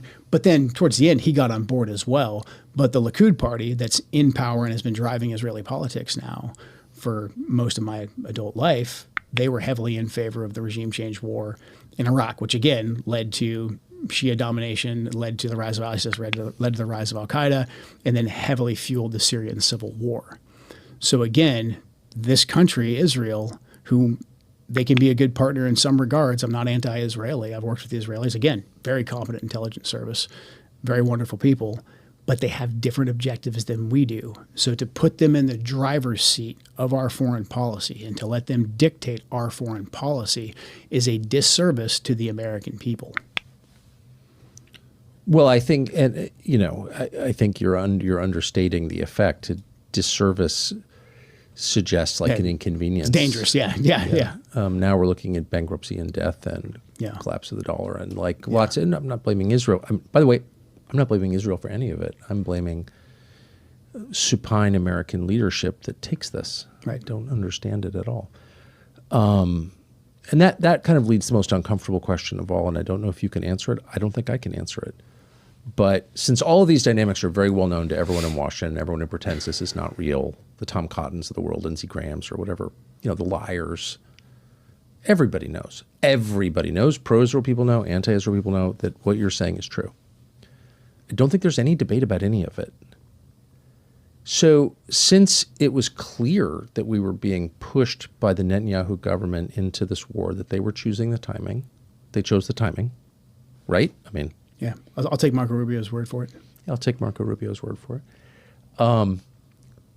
Was it ever discussed, the option that you mentioned at the beginning, like, how about no? Not that I know of. Okay, so then you have to ask, I'm just following the logic train here. What kind of pressure does it require to get a president who campaigned against exactly this thing for 10 years to do exactly this thing? What does it take to do that? I wish I knew definitively. I think there's two potentials, there's two schools of thought. I mean, one is the media echo chamber, the donors, the way the Israelis come in and kind of launder the information like I described previously. And then the other option is much darker. I mean, we still don't know what happened in Butler. We don't know what happened with Charlie Kirk. And by no means am I saying the Israelis did this or any of that, but I'm saying there's a lot of unanswered questions there. And there is enough data to at least say that there's a good chance that President Trump feels like he is under threat. We're not allowed to ask, basically, was there any linkage between what took place with Asif Merchant, who was recruited by the Iranians to come to America to recruit proxies to kill President Trump. The FBI put a confidential human source at him. All this is public now. This is all out there in the open. And he's arrested, and then 2 days later, a sniper takes a shot at President Trump. We think Merchant and we know the CHS was talking about the human source that the FBI put at Merchant. They were talking about, hey, we could kill the president potentially with a sniper rifle. But then they arrest him. 2 days later, Butler happens. And Crooks, according to the official narrative anyways, is an enigma. We don't know anything about him. We can't get into his devices. If we did get into his devices, maybe there's nothing there. No more questions are allowed to be asked about Thomas Crooks. The DHS IG is currently being blocked from investigating Butler as well. That's out in the media. That's all well known. Your investigative journalists found that Crooks did indeed have an online persona, quite an online extensive footprint, one. and he was talking to people. So it's like, why aren't we investigating this? I mean, if an attempted murder of a presidential candidate, and then there's another assassination attempt. There's been multiple public breaches of President Trump's security over the last year, and then Charlie Kirk is killed publicly in a very horrific way. And we're not really even allowed to look into that at all. And Charlie Kirk was one of President Trump's closest advisors, and he also advocated heavily against a war with Iran. He was in the Oval Office in the lead up to the 12-day war. I wasn't particularly close with Charlie. He was very gracious to me when I was running for Congress, very, very supportive. So we knew each other. And the last time I saw Charlie Kirk on this earth was in June in the West Wing, in the stairway. And I said hi to him, and he looked me in the eye, and he said very loudly, and you've been in the West Wing, it's small, it's a tight space, and he said, Joe, stop us from getting into a war with Iran, very loudly. He was single-minded. And he walked off, and he went, I believe, into the Oval. So when one of President Trump's closest advisors, who is vocally advocating for us to not go to war with Iran and for us to rethink at least our relationship with the Israelis, and then he's suddenly publicly assassinated, and we're not allowed to ask any questions about that. It's a data point. It's a data point that we need to look into. What do you mean when you say we're not allowed to ask any questions about that? We've been told that this individual, Robinson, is a lone gunman, and maybe he is. But the investigation that I was a part of, the National Counterterrorism Center was a part of, we were stopped from continuing to investigate. And the FBI will say that they stopped that because they wanted to turn everything over to the Utah state authorities. Everything's going to trial. It's very, very sensitive. But there was still a lot for us to look into that I can't really get into. But there was still linkage for us to investigate that we needed to run down. And I'm not making any conclusions. I'm not saying no, I don't think you are. Because of this happened. I'm not saying that at all. I'm just saying there's unanswered questions. We know the pressure because of the text messages that have been made public that Charlie was under a lot of pressure from a lot of pro-Israel donors. And again, we know Charlie was advocating to President Trump against this war with Iran. And we knew at the end of the 12-day war, at the end of Midnight Hammer, that the Israelis were going to come back and ask us to go back to war again. Right. So we have a lot of data points between Butler, the assassination attempts against President Trump, the breaches of his security, what happened to Charlie Kirk. Can I just ask you to pause on the Charlie Kirk because it upsets me to hear what you're saying, to be reminded that he was murdered, but also to hear you confirm what was reported in the media several months ago, that your office had been blocked from investigating his murder. That does not make sense to me. I don't understand why you would ever turn down help in an investigation from a U.S. agency with a lot of experience in gathering intelligence on things. That's your job. The FBI will say, and the DOJ will say, that because it's an ongoing case, it's a Utah State case, that back off, they've got it. They've got a smoking case. They've got the fingerprints on the gun, and they've got the case. But the FBI was involved in the case. The FBI was involved. The FBI's basically said that they're deferring to Utah because it's now a state case. But they've established a precedent for federal investigation of this crime. Yeah, and the National Counterterrorism Center's mandate is to investigate any foreign ties, to see if there's potentially any foreign ties. If we don't find any foreign ties, we back off. What I'm saying, without getting into too much detail, is there was more for us to investigate. You believe there was reason to investigate foreign ties to Charlie Kirk's murder, and were told by the FBI, DOJ? FBI and DOJ, yeah.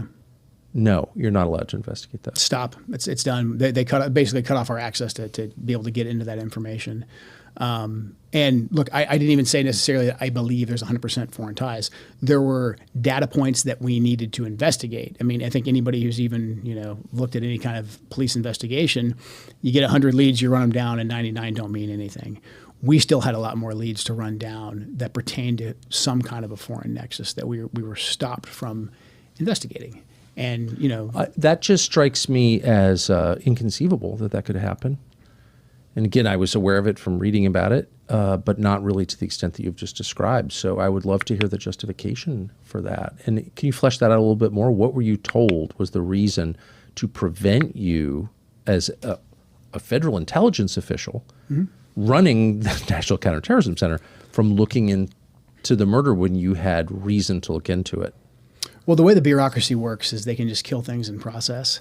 So initially we were cut off pretty early on from being able to access like the files and being able to send people out there. We sent people out initially to work in the task force.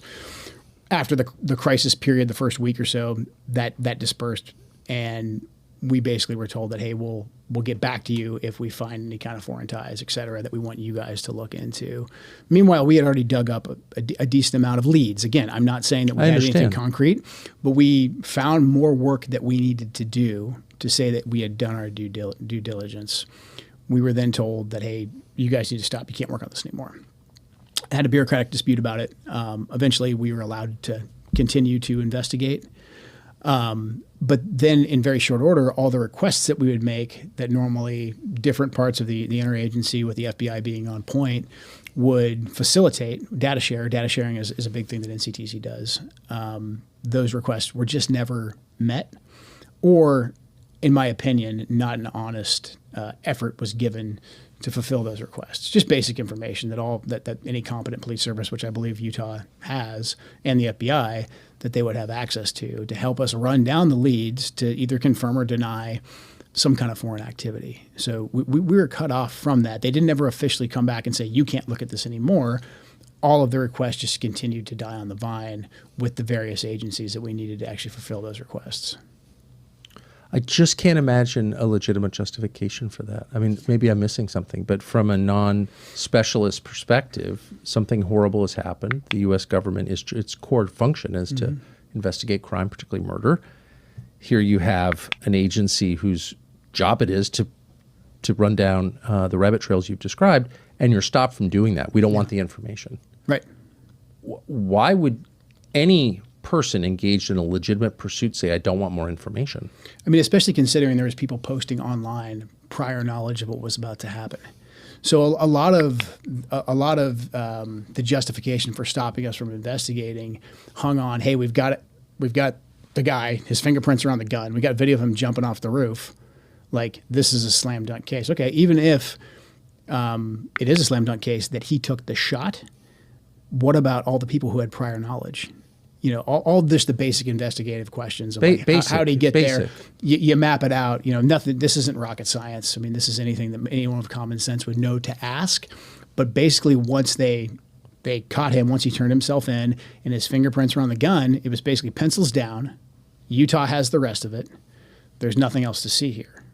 And I'm over there thinking I'm in crazy town saying like, no, we have all these different leads that we need to run down. Just from my perspective. Now, the people who had prior knowledge, I believe most of them were American citizens, so that would be on the FBI to go run down.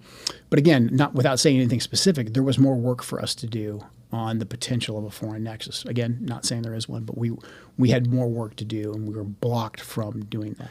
I can't. My heart is pounding listening to this. I just would want people listening to this to assess two things. One, are you over your skis? Are you making claims you can't prove? No. Two, is there any conceivable motive, dark motive, that you would have for wanting to know more about this murder, to wanting to investigate it? And I don't think any rational person could construct a bad motive for wanting to know. It's your job. Yeah. It's the government's job. And so I think the onus is on people who are preventing the collection of information to describe why they're doing that. That's the question for them. Why wouldn't you want to know? Specifically, you may not know the answer, of the people who demonstrated prior knowledge of Charlie Kirk's murder online, and there were a number of them, are you satisfied that all of them were interviewed by the FBI in person? I have no idea. I don't know. I just think, considering they knew Charlie was going to be assassinated, and there was enough of them that it wasn't just some rando who maybe he tags every TPUSA post with that. There was enough of them that there's something there. I don't know what that something is. Well, by definition. But we haven't seen any arrests. So to me, there's more work to be done. And because that could have been posted from anywhere, that would be in the purview of the FBI or NCTC, or if they're overseas. And to me, I personally did not see any effort being taken to continue to run that down. Now, I'm sure they will say, hey, we're open to anything. We'll continue to investigate. But, we're coming up on several months now. Why hasn't this been done? Are you bothered by it? I'm very bothered by it. I'm very bothered by it. Like I personally did not know Charlie well, but Charlie Kirk is a generational figure. I mean, he led a movement. He was speaking to millions of young Americans who came out and who voted for President Trump. And he was just a genuine great man, husband, father. I mean, how can you not like Charlie Kirk? But also the fact that he was murdered so publicly. And yes, there's been a lot of sympathy, and his movement has grown, et cetera. But actual curiosity about getting to justice, to figuring out what happened, that makes me furious that we're being blocked from that, and that we're not allowed to ask the question anymore. We're just not allowed to talk about it anymore.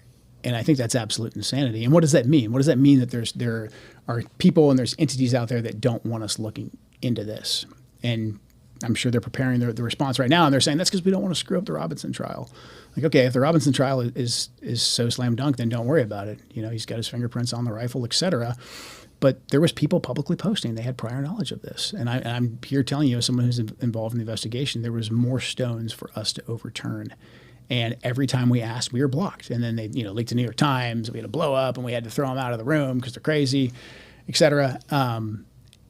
So it's incredibly frustrating that there's not more, especially considering how pivotal Charlie was to the MAGA movement and to President Trump, that there hasn't been a more concerted effort to find the truth and to find justice. Do you think there will be? I pray there is. I hope this helps. I know, you and I will probably take some flack for it. I don't know why, and I doubt I'll be. Yeah, it's at a certain point. I've really tried not to say anything about it because I don't know the answers, but I want them to be found because I believe in justice and because I love Charlie. And but I think everything you have said, may be dismissed as crazy or evil. But tell me how. Right. With reference to the words you've just spoken, I don't see how someone could level a legitimate attack on you. It won't stop them. You mentioned the breaches of the president's security that have been reported. One that was reported, and I can't say whether it's true. I'm only asking to see if you know that it is true.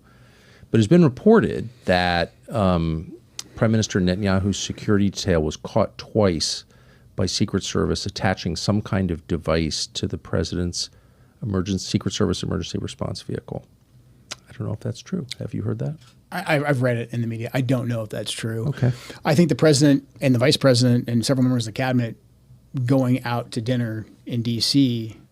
and the Code Pink protesters having a heads up, about that to rent the table. And that's hard to do. They had to figure out where they rent the table. They had to kind of get the restaurant on board to a certain extent. To me, that's kind of almost like counting coup. It's a soft flex. It's a I can touch you whenever I want. It was code pink. They weren't going to do anything. We know they're just going to be kind of crazy and annoying. However, what does that mean? That means you've got real problems with your security detail. And then, a few weeks later, you have an armed police officer who's off duty, who's not part of the president's detail, come right up and shake the president's hand.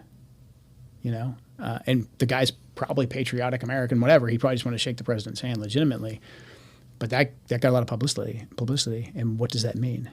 And the president, again, President Trump is very smart. I think President Trump has a gift for interpreting large sets of data. Yes. And making very, very key strategic decisions. And so when the president sees that he's got issues with his own security detail, when he sees what happened in Butler with the other assassination attempts, when he sees what happened with Charlie, I think it's reasonable to believe that somewhere in his head he thinks that, like, maybe I don't have a choice. Maybe they could harm me or they could harm my family. And if they can't keep me safe, I believe the president deeply cares. I believe he's very courageous. I think if it was just a matter of he worried about his own physical safety, I don't think he cares. We saw that in Butler. But he does love his family, and he's got a big family. And so somewhere in his head, if they can't keep me safe, what about my family? So, look, maybe the president was just simply deceived by the echo chamber we described, and that's how we got to this place. But it's also, there's a potential that there's an element of coercion, intimidation, whatever words you want to use there, that is also influencing his decision-making. If you were assessing a similar situation in another country, a country not your own, and you as an expert on these questions, which obviously you are, I gave you the same data set you've just presented to me, and I said, would you say that's just crazy even to bring that up as a possibility? Not at all. I mean, when you map out those data points, I would just say this moves from being a possibility to potentially, depending on how you look at it and interpret it, this could be a likelihood. It would be something that I'm sure that we would debate rigorously, but nobody would dismiss it altogether. With all this data, it's not nothing. It's something that has to be looked into. Is it being looked into? Again, I don't think it is. I think that with Butler, your investigative journalist found more about crooks than the entire government. And the response I received from the FBI was so hostile that it confused me, and it still does confuse me. A lot. It confuses me a lot since I didn't approach the question with anything like that in mind. I mean, we put this documentary out. We got information, the information you described. We got a lot of his online activity, which we've been told didn't exist. And this was not an attack on the FBI. This was, of course, during the last administration with a different director.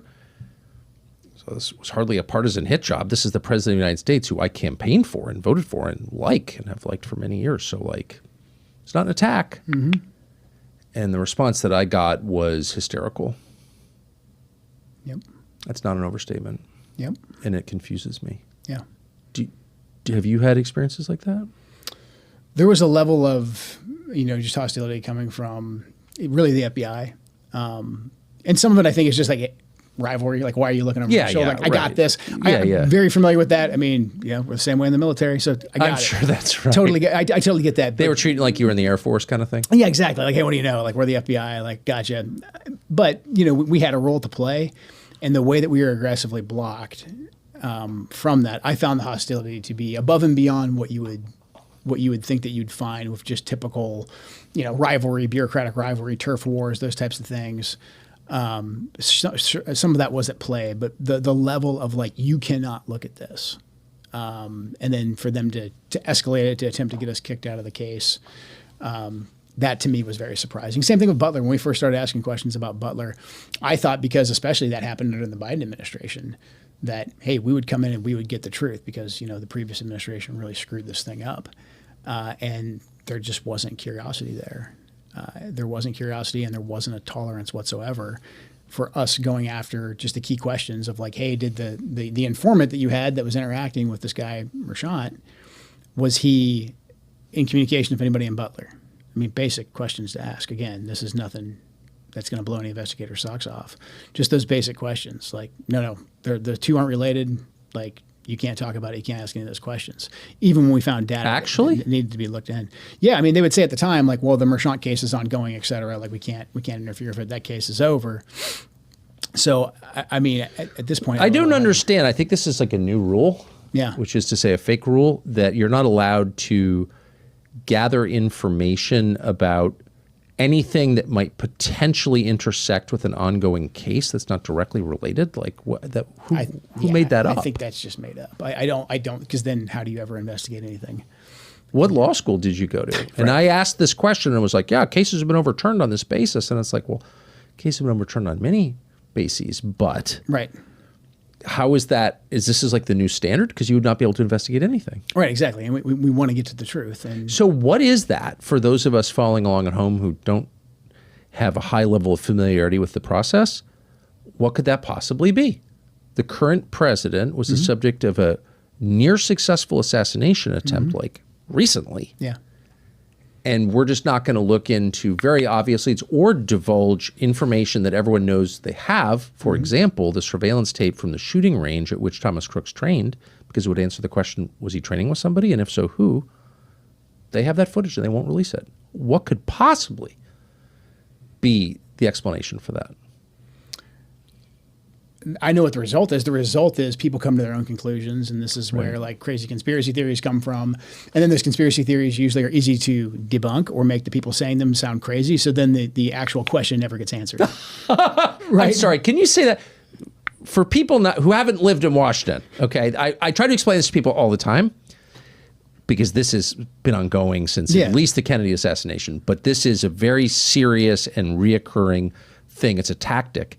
And you just explained it better than anyone I've ever heard. Can you just do that again if you can recall it from memory? Yeah, I mean, so basically you give no information whatsoever on something that's obvious that there should be information. Like you outlined, like there's potentially footage of Crooks at the shooting range. Again, Police 101, go get the tapes. Let's figure it out. If you don't want to address that question, then you go silent on it and you say, you can't ask that question, which then creates people who come out of kind of nowhere and they start drawing their own conclusions. Right. Knowing the way the internet works, I mean, half of them, if not more, are probably going to be so far off in left field and made by legitimate kooks or bots that then you can just be like, oh, these people asking these questions about that tape at the video range. It's space They're aliens. All crazy conspiracy theorists. They say it's a UAP or whatever. And so then you've just, diverted all attention away from the thing that you're trying to conceal, and now everyone's focused on the crazies. Man. And then the second someone asks a legitimate question, they're crazy. I hope everyone watching will just clip that tape and keep it on your phone and replay it every day, because that is one of the primary ways that the intel agencies and federal law enforcement influence public opinion, influence elections. That's the way they influence the perception of what's going on. But more than anything, it's the way that they hide their own behavior from the public. Yeah. So at the beginning of the administration, I think it was it was January 23rd, was like right after the inauguration, the president issued an executive order calling for the total declassification, release of all documents relevant to the assassination of President John F. Kennedy in November of 1963, all of them, and also documents relevant to the assassination investigation into Martin Luther King and Robert F. Kennedy, the Attorney General. I don't think all the Kennedy documents have been released, have they? They were supposed to be. I mean, that was the president's order. That's what was in the executive order. It's the law. It's the president. The president said it, and it's in the executive order. Maybe you can't go there because So I just want to say again, and not from you, I have been told conclusively that has not happened. So without divulging anything that's classified, like anything from 1963 should be classified, the whole thing is insane and an insult to citizens. I'm a middle-aged man. I wasn't even born then. It was 6 years before I was born, and they're telling me I can't see it? Okay. It's infuriating, and it's the end of democracy. But what could possibly be the justification for keeping classified a document that must under law be released and that was produced generations ago? Yeah. I think more of this goes to the deep state, the system, the machine, whatever you want to call it. They're not hiding something in the Kennedy files, in my opinion, because it's not like the assassins wrote down on this day we're going to kill JFK and they put it in a file at CIA or FBI. Right. Like that didn't happen. So I don't really think there's anything that's in particularly, would be earth shattering inside the files themselves. The system doesn't want to get us used to things being rapidly declassified. They don't want a president to be able to come in and say, here's an executive order, and I said declassify it because the people demand it, and it happens like that as fast as it could happen. They don't want that to happen. They want to condition us that, like, okay, the president that the American people elected, he may have, come in and lawfully given us an order, but there's a process here. There's an interagency process. Everyone gets to check to make sure there's nothing still classified or still ongoing, even if it was from, 1963 or even further back. Because again, they don't want us conditioned to, we can just have access to this information.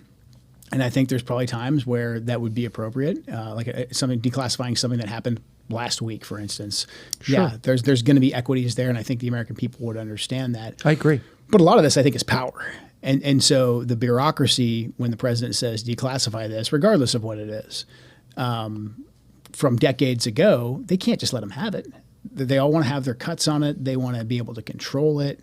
And this is the way, like, the bureaucracy and the career bureaucrats roll. And they just tell the new political appointees, like, hey, we just, we really can't do that. But we'll get us to a place that mostly will get you what you want eventually. And then it all just gets killed off in process. And there's literally no transparency at the end of the day, or limited transparency. But that's what I think the game is here. They don't want to condition us that you can elect a president and he can automatically change the bureaucracy. I mean, this fact, the fact that the government doesn't have to tell you what it's doing, even though you pay for it, just invalidates the whole concept of consent to the governed. Like, how can you give consent to something you know nothing about? Yeah. Right. But more than that, it creates a moral poison at the center of the society. Lying is a sin. It's the core sin. Mm. And lies beget lies, and they, like cancer, destroy the body in which they live. Yeah. And if you care about the body, this country, if you're from here and you hope to live here and have grandchildren here, you have to fix that. And I really think that telling the truth, radically telling the truth, is the only thing that gets you there. And the pain that entails, and it does entail pain, there's no doubt about it, and humiliation, is much smaller a price to pay than the price that we will pay inevitably and maybe soon if we don't do it. I don't think this is sustainable, this level of lying in any society. No, and if people don't think that their vote matters, that they can actually elect someone and change can be enacted, I think things go to a very, very dark place. Of course. And people lose faith in our system. That's right. And our system is based on that faith that, we get to have these elections. In theory, hopefully, you'd hope the elections are free and fair. We've got a lot of issues there as well. But when you finally get your person in office, that they're going to be able to control the government that the people pay for, that are supposed to be ran by the folks that they voted for, that they'll actually get their will implemented, or at least what's in the best interest for them implemented. That's right. And that's just not the case right now. No, it's not. So I want to end with a hopeful note. So we've been talking about this for 24 hours because I think that without even getting into it, anyone who's followed it carefully and is thinking clearly can see that the war with Iran is potentially like the end of a lot for the United States. Yeah. I mean, I don't think we could overstate the consequences of this. And I don't think I'm being hysterical. I've had 3 weeks to think about it. I've actually had 10 years to think about it because that's how long they've been pushing for it. So at this point, it feels like there's no way out.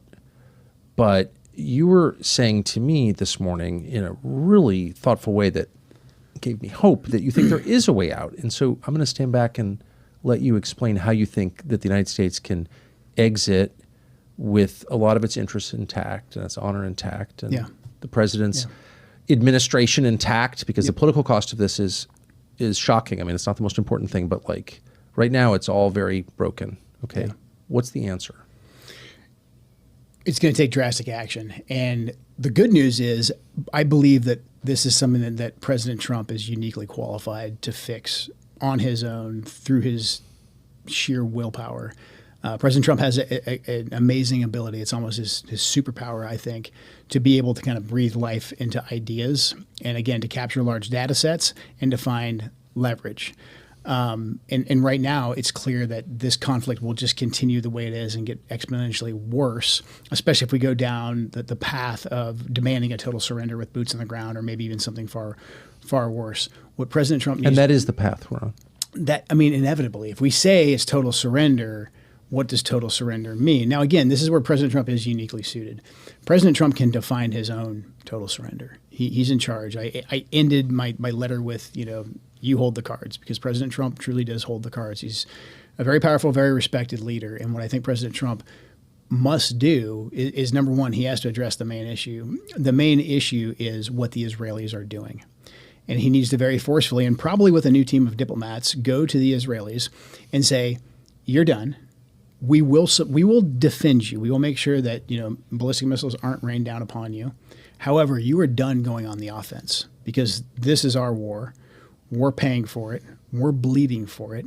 This is not your war. If you choose to continue this offensive operation, we're out. And as a matter of fact, if you choose to continue, we will start withdrawing features of your defense system so that you will be on your own. We have to say that to them, and we have to be very blunt, and we have to be very forceful. And I know a lot of people who like the Israelis are going to say, we can't do that. That's wrong. They're under fire, et cetera. But if we don't do that, if we don't address our relationship with the Israelis, even if we come up with a temporary ceasefire, we'll be right back in this same situation in very short order. So that's the first thing that President Trump must do, address the main issue. The main issue is how the Israelis are out of control and they are driving this entire war. Address that aggressively, get the Israelis to stop. How realistically, just having lived through this whole thing, how hard will that be? It will be hard, but again, President Trump can do it. President Trump can call the Prime Minister of Israel and get him to the table. President Trump can force it. I believe that. I truly believe that he can. So I think it's doable. It's only doable with President Trump. And then from there, once we get the Israelis to stop, we still, for now, have strong allies in the Gulf. We have the Emiratis, the Qataris, the Saudis, the Bahrainis, all these actors, the Omanis. They may not always agree with each other, but they're all pretty good partners with us. I think we need to use them. And again, I think we probably need to bring in some new diplomats, and we need to aggressively engage with the Iranians while we can to get to a ceasefire and to come up with a way that we can stop the killing, we can stop the destruction of not just these countries, not just the loss of more life, but basically the collapse of the energy system that we have right now. So that we can open the Straits of Hormuz back up again, and so that we can make sure the petrodollar is being used. Because right now we didn't stop the flow of oil going to the Chinese. The Chinese are still getting their oil out, and they're settling those transactions in yuan, not the petrodollar. So we have to, once we get the Israelis to stop, we have to aggressively pursue our economic interests. And I think the only good thing in here is that our economic interests are in line with not just the GCC countries, but also with the Iranians. Because the Iranians want this war to stop. They want to be able to rebuild their energy sector. They want to be able to revitalize their energy sector. And on this mutual cooperation to open up the Straits of Hormuz and to build back the energy sector, I think we could come up with a peace. It's going to be We'd have to lift some sanctions. We'd have to lift some sanctions, yeah. And why wouldn't we?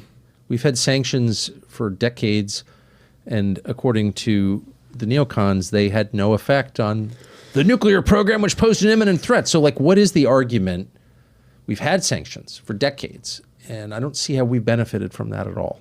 We didn't. I mean, we just lifted sanctions on Syria because the regime changed there, but we lifted sanctions on a guy who used to be the former leader of Al-Qaeda. Right, because he's pro-Israel. So I'm pretty sure we can go ahead and lift some sanctions. It would be in our benefit to lift the sanctions. Because not only would it help us in the war, but also a condition of lifting the sanctions would be you will settle all transactions that you're going to get from your new oil industry that will be reintroduced to the world economy. You'll settle that in the dollar. And we need the dollar to survive if we want our country in its current state to survive as well. So the lifting of sanctions in this case very much works out in our national interest. That to me, and I'm sure there's lots of different variations we could have of this plan, but President Trump aggressively enacting this and addressing the Israelis first and foremost. Otherwise, any kind of negotiation we try to have with the Iranians or pretty much anybody else, if we don't address the Israeli factor, they're simply not going to take us seriously. Why would they? Precisely. Why would they? And every day that this goes on, again, the more, and I have no love for anybody in power in Iran right now, but the more the people that more the leaders we kill in Iran, you're not getting a Thomas Jefferson next. It's not like if we kill, 15 or 20 of them, the 16th or the 21st guy is Thomas Jefferson or he's a moderate. Absolutely not. It's very obvious to me that some of these strikes, not all, but some, were conducted with the intent of making a negotiated settlement impossible. And that leads me to the saddest thing, a whole cluster of sad things, but the saddest thing is the bombing of the girls' school attached to the Iranian naval base. And the U.S. has admitted we did it, but I'm wondering about the targeting coordinates and where those came from. Is it possible that those came from Israel? That I don't know. Are you aware of, has it been publicly reported or in previous conflicts, can you say anything that you're not constrained by? Is it possible that could have happened? I mean, have there been strikes, American strikes on targets in the past that you're aware of that have used coordinates supplied by Israel? Yeah, we share so much intelligence with Israel. Right. So, right, of course. So it's entirely possible, but no one has said anything about it, but it's entirely possible that the coordinates were given to us by Israel. And why wouldn't they be?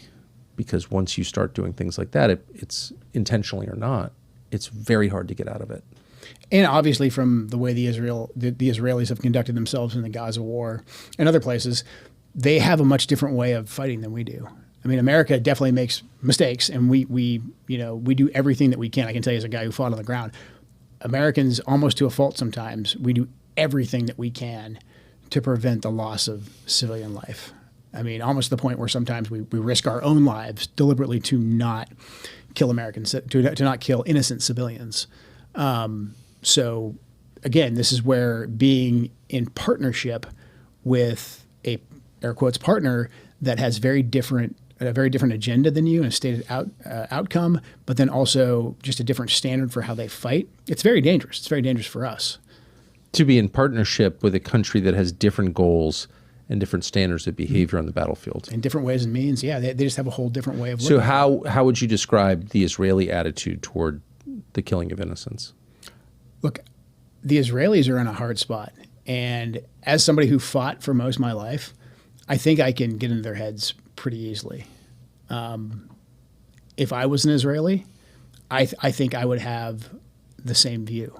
I think I would say, like, well, we're going to fight them at some point anyways. If there's civilians in that area that's militarily important to us, whatever. Like, I have a job to do. I understand that.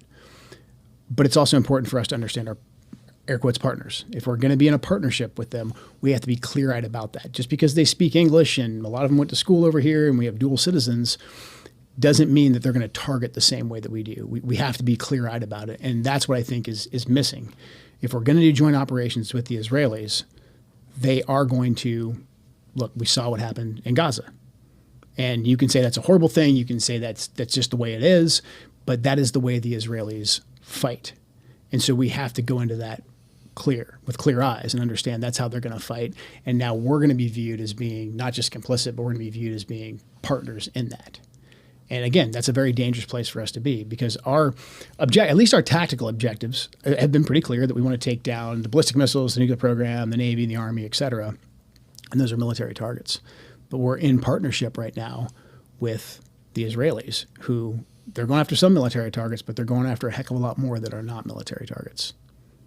It's a very generous assessment of their motives. And I mean that as a compliment. I strongly disagree with you, but then I didn't spend my life fighting wars. And you're making every attempt to get into their perspective, even if you disagree with it, which I, you do. And I think that is the way to assess things. It's like, what's the other guy's perspective, even if I hate it? Well, yeah, I mean, look, in the Middle East, you're going to do business with some unsavory characters. In the world, you're going to do business with some unsavory characters. So if you're going to be doing business there, just get comfortable with the fact that some of these guys are unsavory. I mean, the classic, I think, President Trump line really early on when he was asked like if he thought Putin was a killer, and he's like, well, yeah, I mean, we're killers too. You know what I mean? He's right. He was just very logical about that and very clear-eyed about that. Again, this is why President Trump is uniquely qualified to solve this problem, because I think he has the ability to understand things from multiple perspectives at the same time, and then find our leverage, and then find out what's best for our objectives, for America's objectives, yes, with clear eyes. And that's the way we have to be. Do you anticipate you'll be speaking to the president again? I would welcome it. I mean, I spoke with him before I departed the administration. How did that go? It went great. I mean, not the best conversation ever. You know, I told him why I was leaving. He heard me out. He was very respectful. He was? Yeah, very respectful. He was very kind. He always is. And I think we departed personally on good terms. Again, I'm an adult. I understand the way I left and writing the letter, that there's parts of his administration that are going to have to come after me and try and discredit me. I understand that. But I think the president is someone who listens. And so I think he's listening, not necessarily just to me and to you, but I think he is listening to a lot of different people, because I think he knows at a core level this is not going well, and he needs to find a way for us to get out of this. Well, you're definitely an adult, and I wish there were more of them. And I appreciate all the time you spent here. Thank you. Thank you, Tucker. I very appreciate much. it. Joe Thank you. Kent.